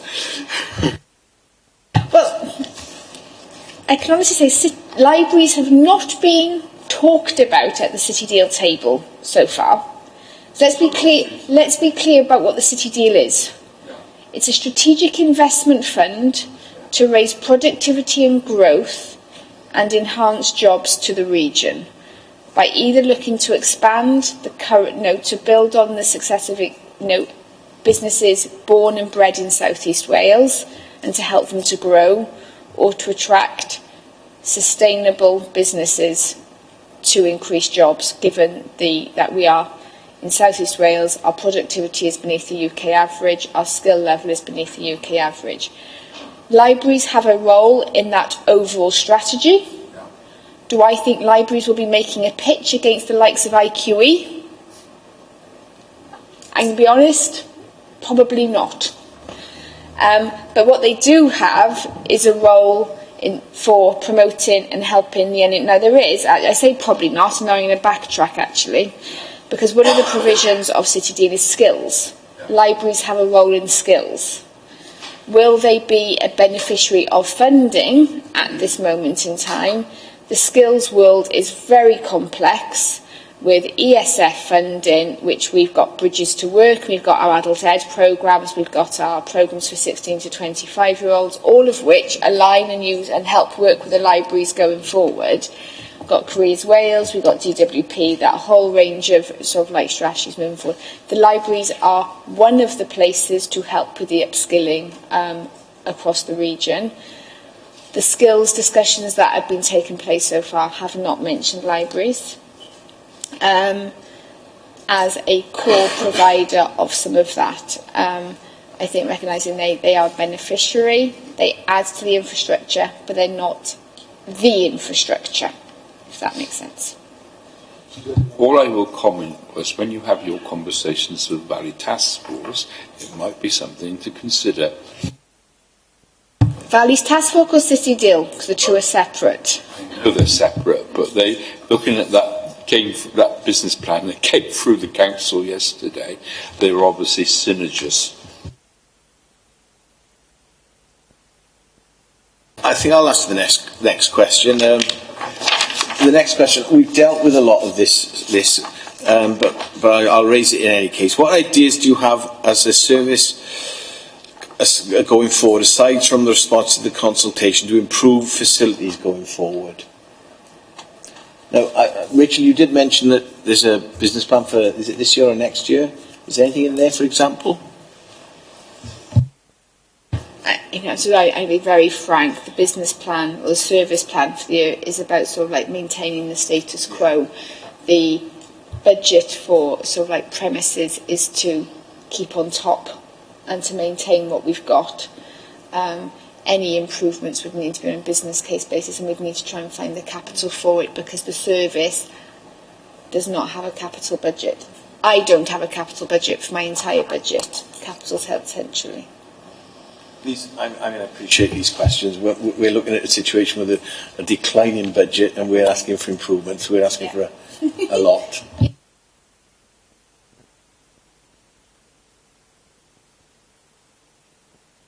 The final section now is on monitoring and evaluation. And Dave, do you want to ask the first question, because you were particularly keen on how we're going to monitor the service delivery in the future? Thank you, Chair. How do you intend on monitoring the implementation plan to ensure you are delivering what you intend to deliver, and how will this be recorded and fed back to members? I think this, this is the draft. I think we're getting a quite strong steer. There might need to be some tweaking. The implementation plan would then form part of the service plan. Any new measures which we'd need to develop as a result of it would be integrated into the service planning process, which is then uploaded into Funnan, where we get monitored by the lovely Catherine. And then there is also then the reports back to scrutiny, which obviously you'll be doing recommendations and keeping on top of this, whereas also when you do your visioning each year on how things are going. We also then, review it. I review service plans across the department as well with the heads of service going forward. So that's the performance monitoring process of the council. Yeah, thank you, Chair. How often are you going to be reviewing this? They're reviewed quarterly by the group leaders. They have to do quarterly updates on progress. I look at them sort of like I do sit down. I have one-to-ones with the heads of service every month. I sit down with Catherine quite regularly, particularly quarterly when we go through the Funnan sort of like information coming out in terms of flagging up risk areas. On the implementation plan, the council also has a risk register that if there is something which is going off plan or going off kilter, it feeds into the risk register as well, which means something's going off now. And Catherine actually works with officers to recognise that process and sort of take things through that as well, which then means something needs to happen. Hopefully, nothing will ever get through that process because we're doing it already, and it's being implemented through the service planning process. Just a final point. Now, would you, as well as going through these reports, would you be visiting the site, walking the floor? I've been to the libraries. I go out as much as I can on the patch to see as many of the services as I do. I don't. It's not a regular thing. I can't, but Christine does. She's there all the time. Kath does, and I do. Alan Jones has his executive member as well as been out and sort of like around the libraries as well. So there is that regular engagement across all the tiers. I also, in January, did a major staff engagement across the whole department, not just library specific, where library, when they could, when they're not on the shop floor, came to attend to have that regular feedback and involvement. So it's not all just down to Christine. There is a supporting infrastructure around her as well to help sure we keep this on track. And also importantly, the budget provision is monitored on a quarterly basis as well in terms of what we've achieved. I think, I'll come to you now in a minute, Alan. I think from the perspective of this committee, this will be how often we look at libraries would be a matter for us to look at when the next basket is considered, I think. Alan, you wanted to come in?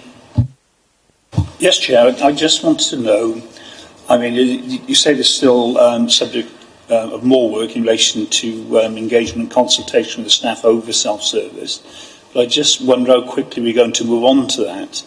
I think from what I've seen in this, I mean, I love the strategy that we developed from there. I mean, I think it is taking the thing forward. But I just feel there's a lot more for us to gain with self-service than we have here, which can either save us in terms of some of our costs, or we're able to push those costs and turn them into capital for the libraries, seems is needed in different elements, you know, or whichever way we want to use that money. We just feel if we know a bit more about our customers and when they come. I know the libraries have to stay open so long for other uses. Just talking about the library itself, as I say, neither free up staff to do more, we can find some capital. In looking at that paper there, for instance, there's only self-service for about 30% of the time, about a third of the time. And yeah, I know it's about educating customers, there's a lot of work to do with that. But if, for instance, we have a limited number of librarians from there, it could free up those to do some other work rather than do that. Yeah. Whatever the priorities may be, I don't want to speculate, but I just think there's a lot that can be gained from this particular element of the strategy. I think the resources that are being released through this will mean that some more of the front line will be doing some more of the more senior work going forward. So we've got to make time for that, because we are cutting posts and there is work being done. It's not as if it's spare resource, so we are going to have to review that. Also, I think, you know, Christine's already more than eloquently outlined the range of activities already going on, so they're not standing behind the desk currently just waiting to check in books. They are engaging with the public, they are helping people with the computers. What the self-service allows us to do is to do more of that. Whilst also the time that is being released by the self-service, those people will be doing more of the stock rotation, more of the buying, looking at because we are releasing resources and those jobs have to still be done. I think moving forward, from some of the discussions, when it was proposed, it was a much larger frontline resource to go. There was a bit of concern about that. So we've switched the model, which I do support, and I believe in protecting the frontline. I think what we'd like to do is allow to take this saving.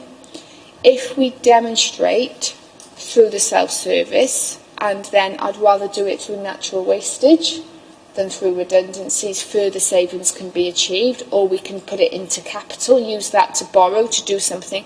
We come at that point. We're comfortable with it now, based on the Blaenavon model, that this is achievable from the public's point of view, and also taking our staff with us.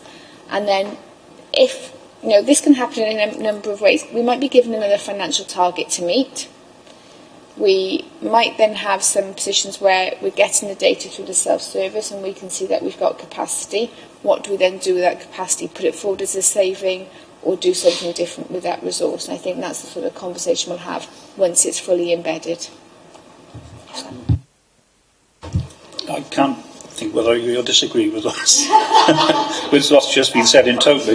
A bit of a curate's egg from my point of view with that. But I think my real thing is how close are we going to look at it and how and what we do from there on. Not really prescriptive about where it goes to after. But I just think that there lies in there a lot of things which can be positive for the library if we approach them the right way. But I'm see that we're freeing up space for the self-service. We're also what we're getting out of the library service, which is not just the book, we've got the information, we've got the commons, the space, I use that word, the space we've got in the libraries, which we can use very innovatively, which not necessarily, I take your point about what we can get there, it's not a shop, it's a library, and it's what libraries do well, it's what that space that we've got there can do in a way that space is used. And you've just outlined a whole lot of really things that those librarians and the voluntary people and the organisations and all that space does in that way. I think it's quite, although we're making a necessity of not having resource in there, we've actually got things we can do there which are quite exciting. And you've been proving that point. I think that's really interesting. And looking at stuff around the place, we can do more of it, even though we've not got the money, the resources to do it. That's the interesting bit. And it's down to what we the books and the information and what you can springboard off that, that's where we've got to prove as a committee where we can add to what you're doing already. I think that's really interesting stuff. It's still reliant on having the resource and space. But I do take your point about the library service is not dependent on the buildings. If in future we find that the place is not big enough and it's causing us problems, then we've got to look at it. I think the Blaenavon model is good, but it's not the whole model. Thank you. There's only 2 questions left, and I think we've dealt with the next one. Do you think the timescales for monitoring are appropriate? We've dealt with that. I think so. Who wants to ask the last question? Any volunteers? Emma?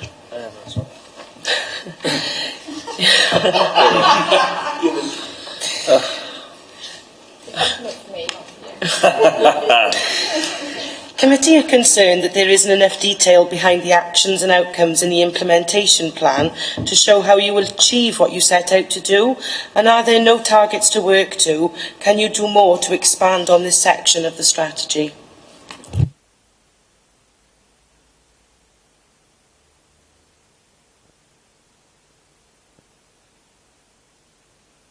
So the discussion we had pre-scrutiny was around the implementation plan, and as I mentioned earlier, there's a lot of good actions in there, but I think we all felt that they weren't very specific, and when we asked the question, well, how is that going to be achieved, there were gaps. So I think this question relates to pages 74, 75, etc.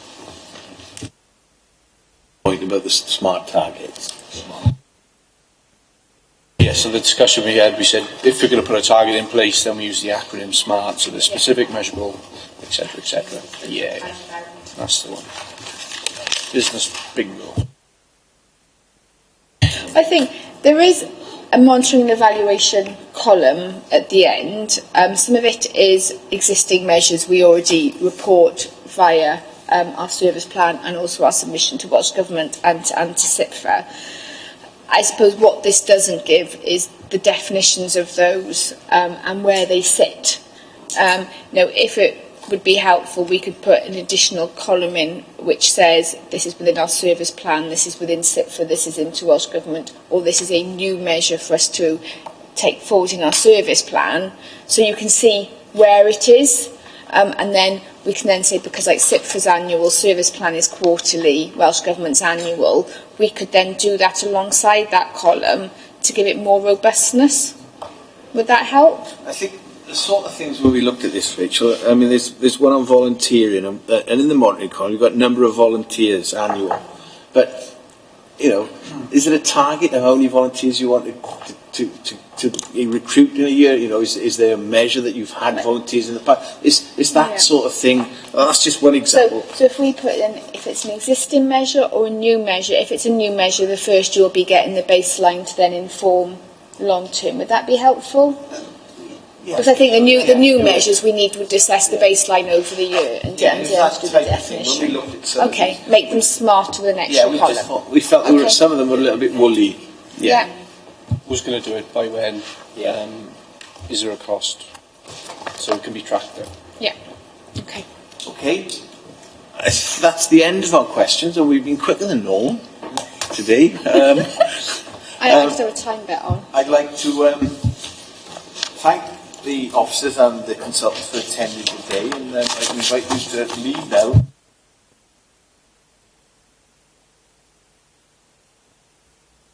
Sorry. Thank you very much, all of you. Thank you. While the people are leaving, we'll have the normal 5-minute comfort break.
Say it again. I am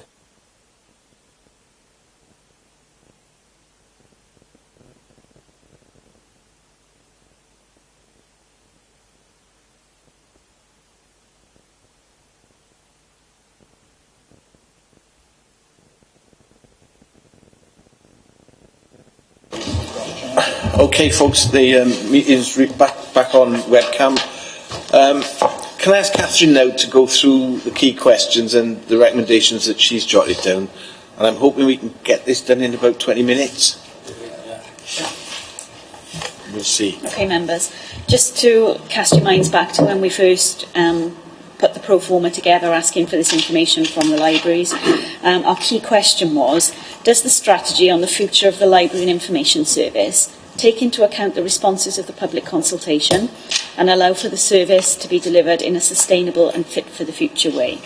So that's what we wanted to be able to answer today after hearing everything that's been said.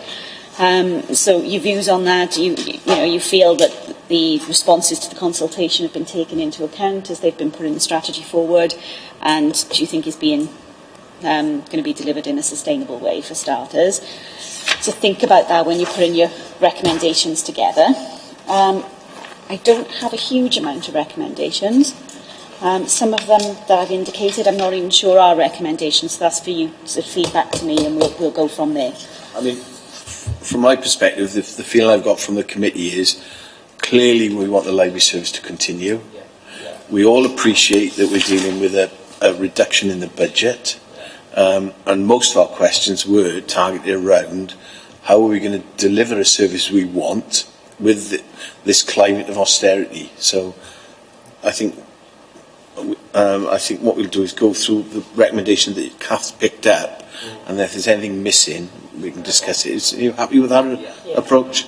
So Kath, can you perhaps tell us the ones there were a few definite recommendations in there, particularly around schools and education and the wellbeing plan. But let's start from your note-taking, Kath, rather than diving straight into that one. Okay. First one that I've got down is around the constituted groups, whether or not you felt that there would be a recommendation for them to take the information that they asked for in the consultation. So if you recall what Chris said, as part of the consultation they asked for people to give their details if they would be interested in forming a group going forward. So what she said is that they've collected that information, is whether you think is a recommendation going forward to pull this together and to start looking if there is enough interest to set up a Friends of the Libraries group. I call it users group. Whether we call it a user or a friends group, Well, that'd be for them to decide, but a constituted group is the key. And I think Jason made the point there that if you get a group, there's possible opportunities to fundraise, isn't there?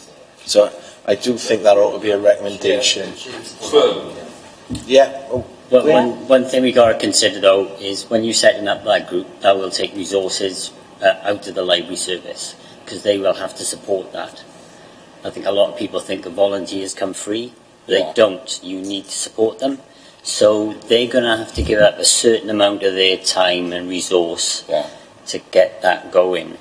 But it's a little bit like you spend a little now to gain more, and that's where the decision has to be made, and that's where our recommendation. I think that's a good point, Gwyn. But if we couch the recommendation in the terms of within the existing, something about taking account of resources, something. If we couch it in the language, we think it would be a good idea, but taking account of the impact on the declining resources, isn't it? Yeah. There is a way that Torvine Voluntary Alliance could support that, because we're talking about needing expertise. There is expertise in the council with this as well. It's not just the library service doing it, because I'm not sure about their expertise with volunteers. It does need experts in that field. We could put a line in there about some sort of partnership working with TVA, and there's that lady that comes to a committee promulgating the working with volunteers. I think there was a seminar on it, wasn't it? It was, yeah. So, Kath, if we could get this partnership thing in as well, which would perhaps alleviate the point you've made, Gwyn. So it might be a... I would also suggest, in terms of locality working, that maybe the community councils could have a role in that, because there's one in each area. Give them a sense of ownership of the localities. Should we have two recommendations? One around the first point, and the second point is there any scope to work in partnerships with the community councils to promote the library? They do have a statutory role where libraries are concerned. Otherwise, it's going to get an awful long-winded recommendation. Stuart, it's a good point. We'll make it two recommendations. One on the first point, and the second point then working in partnership. What scope is there to work in partnerships with the community councils? Okay. Right, we'll move on, Kath. Kath's busy scribing for us.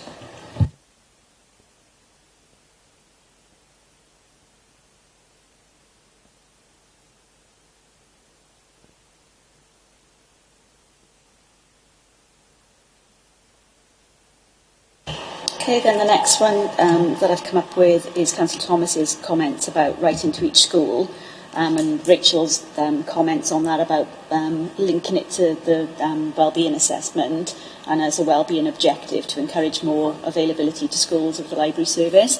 And Councillor Ashley also came in about the possibility of including it under the other overarching corporate priority, which is providing support to vulnerable people in Torfaen. So it's whether or not, how would you want to do that? When you say write to each school, do you want the recommendation to be for the executive member to write to the relevant executive member for the other portfolios, so education and social care? Yeah. I think it certainly needs the one executive member to write the other, but I think we should strongly recommend that there's a specific target about this in the wellbeing plan. Which would, that would be. Rachel made a very helpful suggestion about getting it in the wellbeing plan, because that was all the strategic plan was agreed yesterday in council. Yeah. Well, yeah, and I mean in the implementation plan on page 74, it says outcomes in the outcomes column. Increasing children's access to and use of libraries and quality learning materials. So I think it's essential that we are not so much forcing them, but pushing them to use it more than what they're doing, Yeah, and you're right. I mean, they talk about meet mild core requirements. Well, we're asking them to go beyond that, aren't we? Yeah. And that's what we want. Also, the point about the education point of the book use, but it's also the safe space use of libraries, because I'm very conscious of that we got the library bit, which is to link up with schools, which I had that, funny enough, from the school when I went up there for resources team. They said we value the libraries, and we being a bit remiss ourselves. There's a conversation between the library exec member and the education exec member about putting that in place, which I think. But there's also this business about the use of the library as a safe place in town. Young people, mothers with babies. There's a whole lot of things. Vulnerable people in general. It's one of the few safe spaces in somewhere like Cwmbran or here where they can go. So there's a lot in that. So let's okay. Yeah. I want to pick up the point about the education thing first, and then we'll have another recommendation about promoting the safe space, I think. But yeah, because and I mean, let's put this mic back on. When I was listening to this overrun with the baby service, I was thinking, is there any commercial opportunities there? But they have to stagger it in the afternoon. So Kath, we'll have two recommendations there. One specifically around promoting, getting the schools to use the libraries more, and using the executive members to write each other, and getting something specific in the wellbeing plan. And then another one about promoting the safe space. I'm always concerned about doing things with schools, because schools got a massive amount to do anyway. They already mentioned that they can contact the schools, and some will engage and some won't. In my experience, the work I do, it's exactly the same. Some will engage and some won't. Yeah. I think if we'd gone to do something like that, we want all the schools to engage. You've got to offer them something. It's not. You're not just going to say you need to go to the library. We would like you to come to the library because we're going to offer you a program of set lesson or whatever at the library. So it can't just be, we can't just sort of carte blanche say you need to go to the library more. It's just No, of course. I mean, you've got. I'm not just throwing it on the table, and that's the end of it. Of course, something has got to be worked out, but there's so many different avenues by using the schools there, and leaning on the community to support it. If you want, maybe on the library is a resource that the school should be using, you know. And it was an interesting point Christine made that clearly the schools that can just walk to the library, they're using it more. Yeah, and I understand that, but you know, I don't know, but I got the feeling there could more be done to promote the service. Some schools at certain points use like they have a theme, like certain terms will be a different theme. So say for instance one term it'll be a dinosaur theme. With the library, maybe they could link in with the library and say, well, we're doing this term. Is there anything the library or we can do with the library in relation to this theme that we're doing with the school, and offer them something that way? Education in libraries is the research. We're talking about the methodology, because anybody goes on to doing further stuff, that's the stuff that schools sometimes give or don't, but the library certainly does. How you use the systems in the library, how it furthers your education at any level, really. That's important stuff that you don't get necessarily from school. Starting point is getting the two parts of the council to talk to each other about what we're going to do. So I think we've got these. Right, Cathy? I'm not sure what you want the recommendation to be on the safe space, though. Can you give me some understanding of that, please? Safe space. I think it was about promoting it, wasn't it, Stuart? Yeah. I'll tell you the other thing, and this might sound a bit ridiculous, but it's a safe space, it's using the loo, it's a changing facilities, it's those sort of things you don't get in a lot of our communities now. The library is the one certain one you will get. We need to hone it down into a sentence. So can you it's a safe space and common space that you can feel. So yeah, but what are we asking the library service to actually do? Just we need to pin it down. Just it is that safe. This use word safe space is what it is. So are we going to suggest to promote the safe space? Yeah. Facilities are there. Yeah, it's community facilities. It's not anything you have to pay for, is it? And that's exactly what it is. Warm, it's loose, it's all that, and it's like, and somewhere they can get information and support from. Is that exactly what it is? So it's promotion. Yeah. Okay.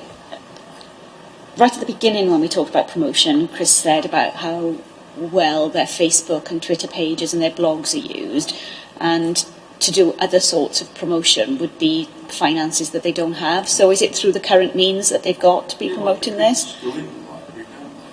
But people who already are Facebook or Twitter followers will already know what's available in the library. Yeah, can I come in? Can we pin it down then that you, bearing in mind this? Just bearing in mind that it's a finite and declining resource. Can we? I think Kath's made a valuable point there that we want to promote the safe space. Can they do it through their existing mechanisms? Yeah, I think that's the answer, Kath. So it's to promote. There's no cost involved. Not if the Facebook and Twitter is there, but particularly Facebook, we could leaflet in new publications. Is what you're saying now, Stuart? Is this more of an observation that we think that they're providing a really good service? Yes. And we recognise that rather than a recommendation? It's a recommendation and observation. One or the other. Well, it's a recommendation. They keep that facility available. Right. Yeah. We'll put it down as a recommendation, Kath, but we'll say it's using the existing resources to promote this. Yeah. Is that okay? Okay.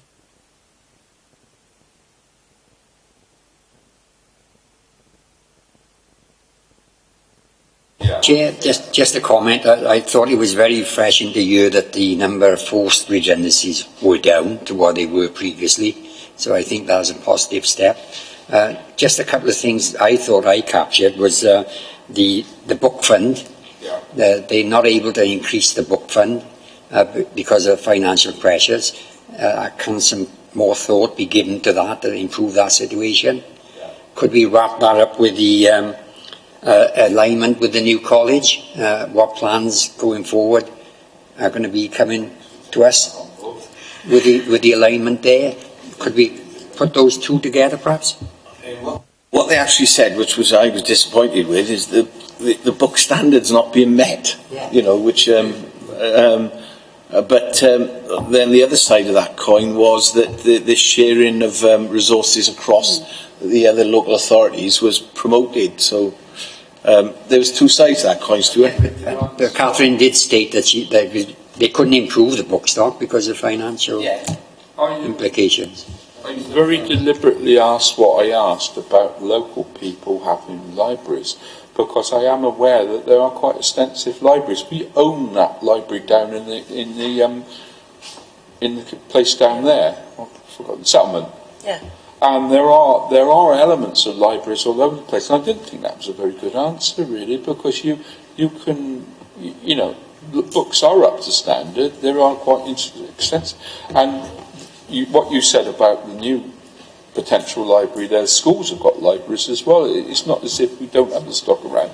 It's whether people are prepared to put it up to a certain standard and loan it.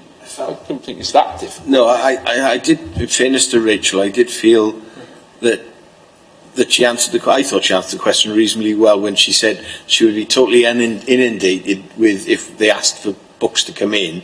But I did agree, Stuart, with what you made the point about this specialist stuff, like the Das Capital you mentioned and the early political, you know, there must be niches of really important archive material. Do you want to come in? Yeah, I think the question I asked, Chair, was actually about this in terms of, in the consultation, was the availability of books and certain genres an issue, and it wasn't across the consultation. So therefore, we're actually meeting that need. Okay. You can't meet everyone's needs, and I mean, to me, the one thing that I was disappointed with is we don't really know who our customers are. Exactly. Because to me, the biggest thing for the library is to provide books for those people who can't afford to buy them and need the use of service, and not to provide middle-class people with a way of grabbing a book instead of buying one, so they beef up their pension pot. So, I mean, that was more of a focus on me to use it rather than the books themselves, because that needs appears to have been met, or to be met. Yeah, I don't think we'll put a recommendation in about the books, other than we can put an observation in, Stuart, about your point about the specialist book, archive books elsewhere. But let me just go back to Stuart. Stuart, I don't think we've really got the grips with what you've asked at the start of this conversation. I wondered if we could find...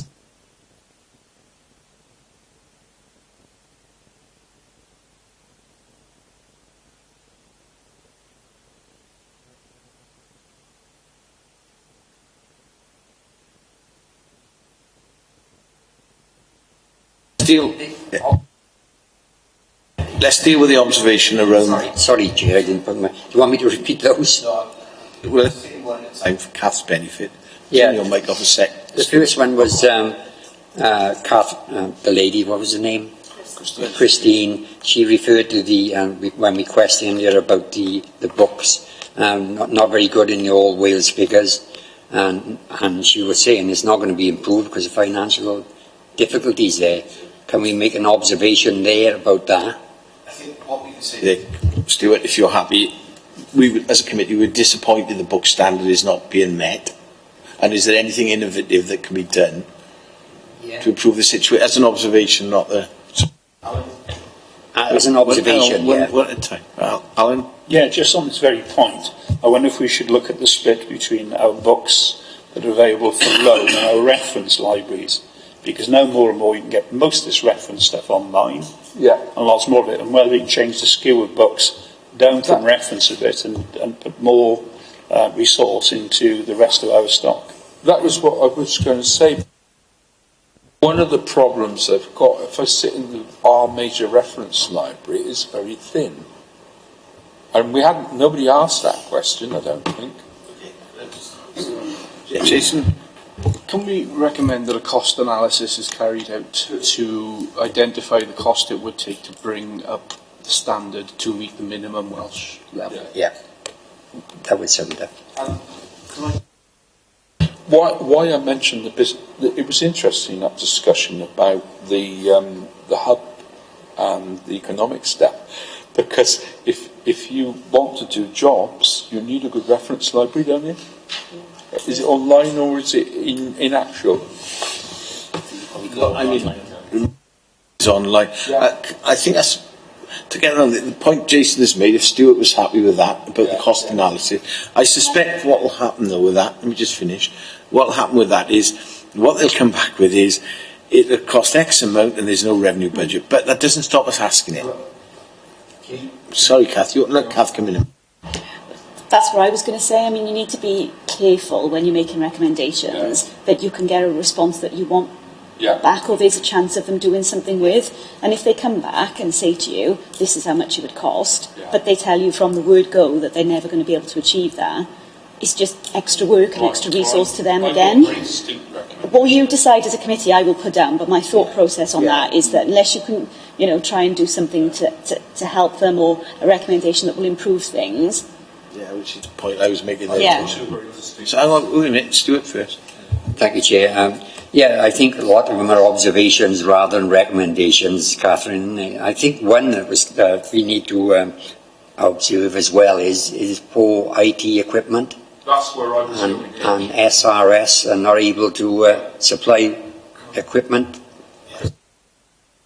That recommendation, because one of the problems that schools have with SRS is they've gone off and done their own procurement because they were fed up with SRS. A lot of the schools do that. What I couldn't believe when we heard it, she gave me a good answer on the speed of equipment. That was a good one. It's actually the kit is the problem. What we can make a recommendation is, bearing in mind that my committee, Resource Committee, I don't think any of you were on this, but when we went to visit SRS and we asked that very question, you can look back on that if you like, but that one thing was that the equipment in the place is fit for purpose, as we've been informed that the link is. Okay. That's a recommendation. A minute, we'll come back to that in a sec. I want to pin this book thing down first. Yeah. We're not making a recommendation about the book stock now, we're going to make an observation. Yeah. All right, Kath?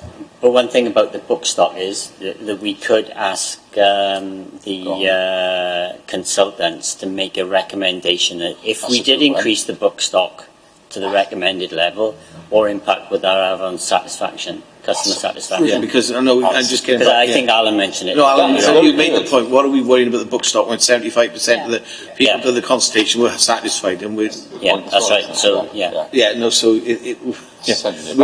we're going to just make a recommendation. Recommendation or comment? Sorry, an observation about book stock. Yeah, that's not leaving it alone either, is it? No. Just right. Is that enough, Stuart? Are you happy now? Yes, Chair, I'm happy with that. We'll go on to the next one, which you've raised, Stuart, about equipment. And so she answered the connection one. She said they've upgraded it, which is brilliant, but it wasn't just the speed, it was actually the age of the equipment. What we were told about the age of the equipment is the kit stays where it is until it fails, and then it's dealt with. That was that was what we were. Just let Anne come in first a minute. Yeah. Chair, I think the danger is we're introducing new technology, well, not that new, but new technology to the library in terms of self-service. And we're going to change it from being a library and information service to informational library service.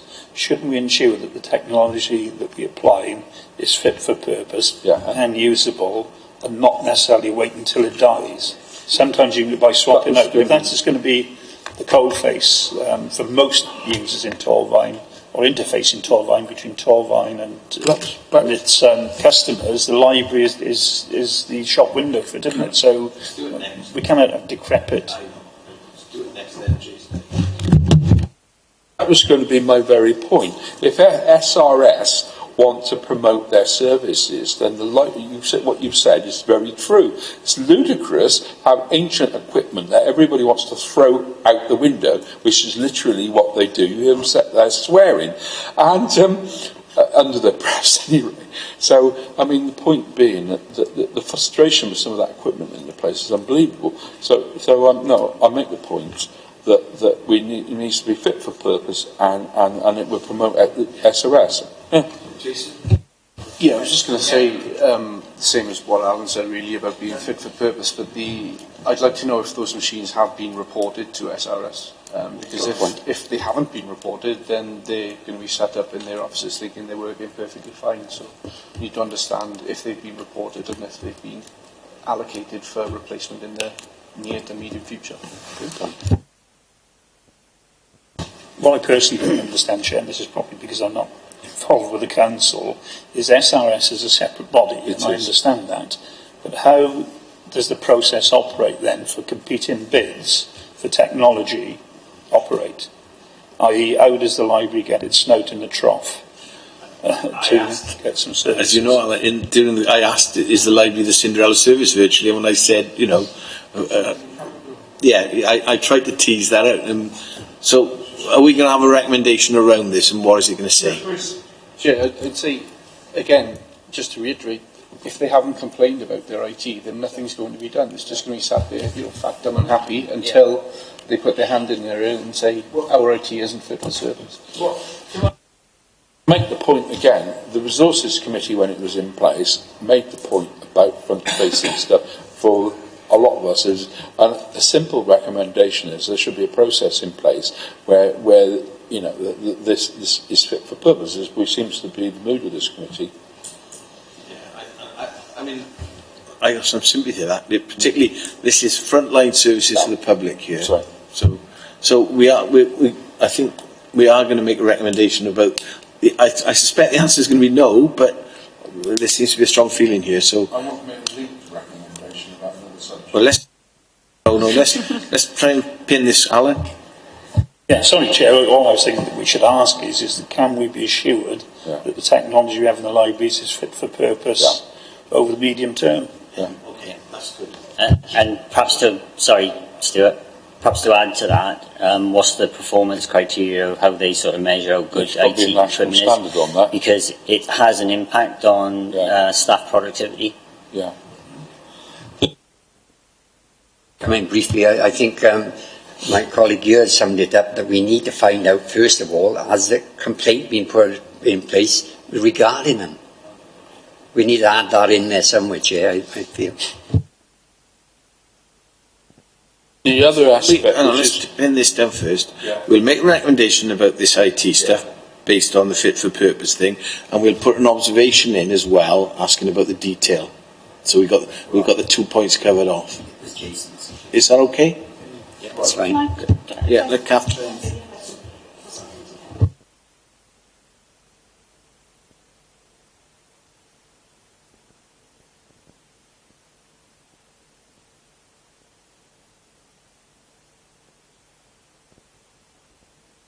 How about, as technology is the front-facing service for our library users, can we be assured that they are fit for the future in the medium term and that problems with technology are reported to the SRS when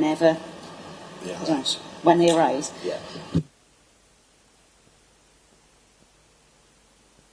Recommendation.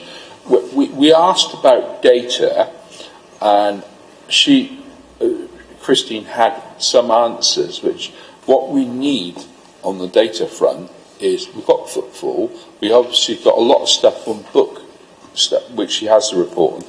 What would have been useful, and I'm not convinced her answer, she obviously knows it anecdotally, is things like who uses the library regularly, and in terms of the IT, because we were talking about this, people go in there to do their Universal Credit Job Club. I know that for a fact, because the people I've been talking to moaning about this.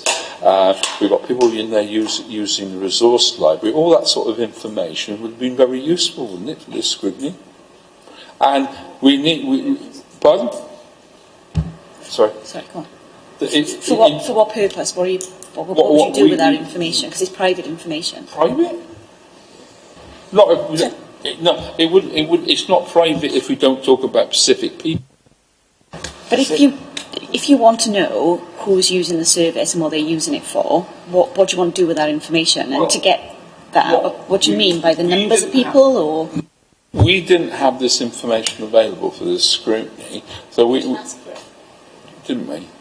No. I personally thought, Stuart, the answer on the data was quite comprehensive in terms of, she went through the annual report to the Welsh Government, there was a report somewhere else. It's very detailed.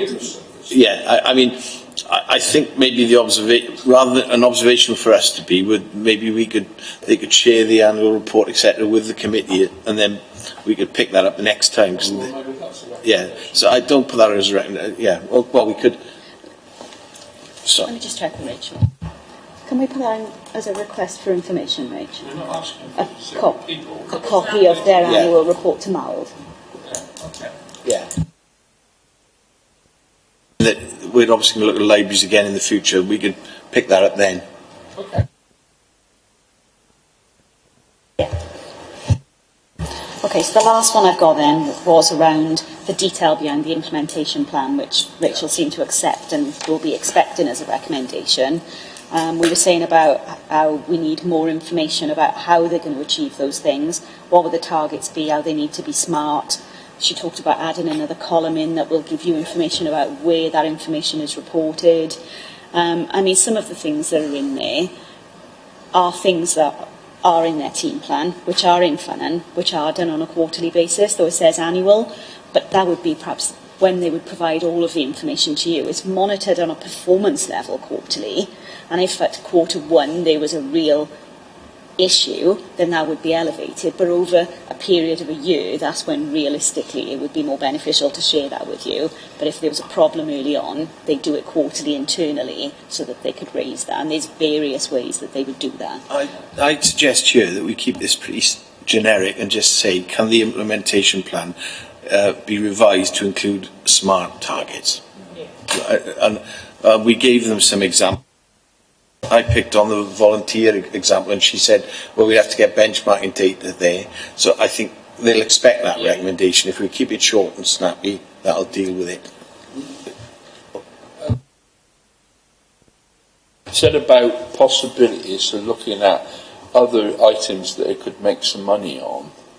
And were we okay about that or not? Because there was a lot of stuff in England where they were able to do it, like the music stuff and that. But we're going to go there or just leave that? I didn't feel we had quite a bit of discussion about promoting the library service. Yeah. We've already got a target around the Friends group. The Friends group, and I think that would be something maybe the Friends group would pick up possibly. I don't think there was a strong flavour on that. Strong flavour. But we did talk about, there was this hint about the music studio and some of that stuff there. Chair, I think this scrutiny was about keeping the status quo, wasn't it? Yeah. I think you're right in when you say the Friends group can look at funding and then growing the service. Okay. Is that it, Kath? I'd like the feeling I got from the committee is there was an overwhelming support. We want to maintain the library service, and I'd like when we make the recommendations that to come out, so that we can be there was and I think we all absolutely agreed on that. So I'd like that point to be made strongly in the performer. I think that's probably about it. Can I just throw? Go on then. Can I just throw one more thing in? Yes, of course. There isn't much in there about how the service is going to develop into the future. Yeah. I wasn't quite. They talked about library and information, and then in the report it said information and library. Is this service actually going down more of a health and well-being centres? Yeah. And I think what they need to be clear on is, are they going to go down this route and provide more services, more activities, or are they going to be the signpost organisation to make sure that people go to other places? And I think they need to be really clear on that, where they're going in the future. My feeling was that obviously they clearly spelled out to us their statutory responsibilities about the library service. We as a committee asked questions about partnership working with, and now in Bevan with health things.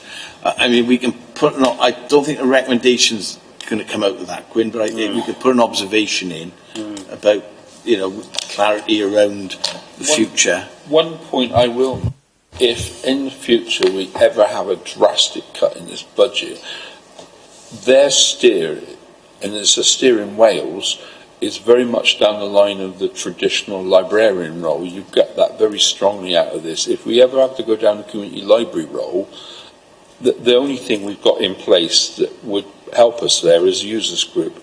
That is the problem you've got with the Welsh dimension on this, and other than the health stuff. If you go and look at the English model of it, a lot of community libraries where they're taken over by voluntary committees, we haven't got that here. The only thing I say there... We're not suggesting that. No, listen to what I say.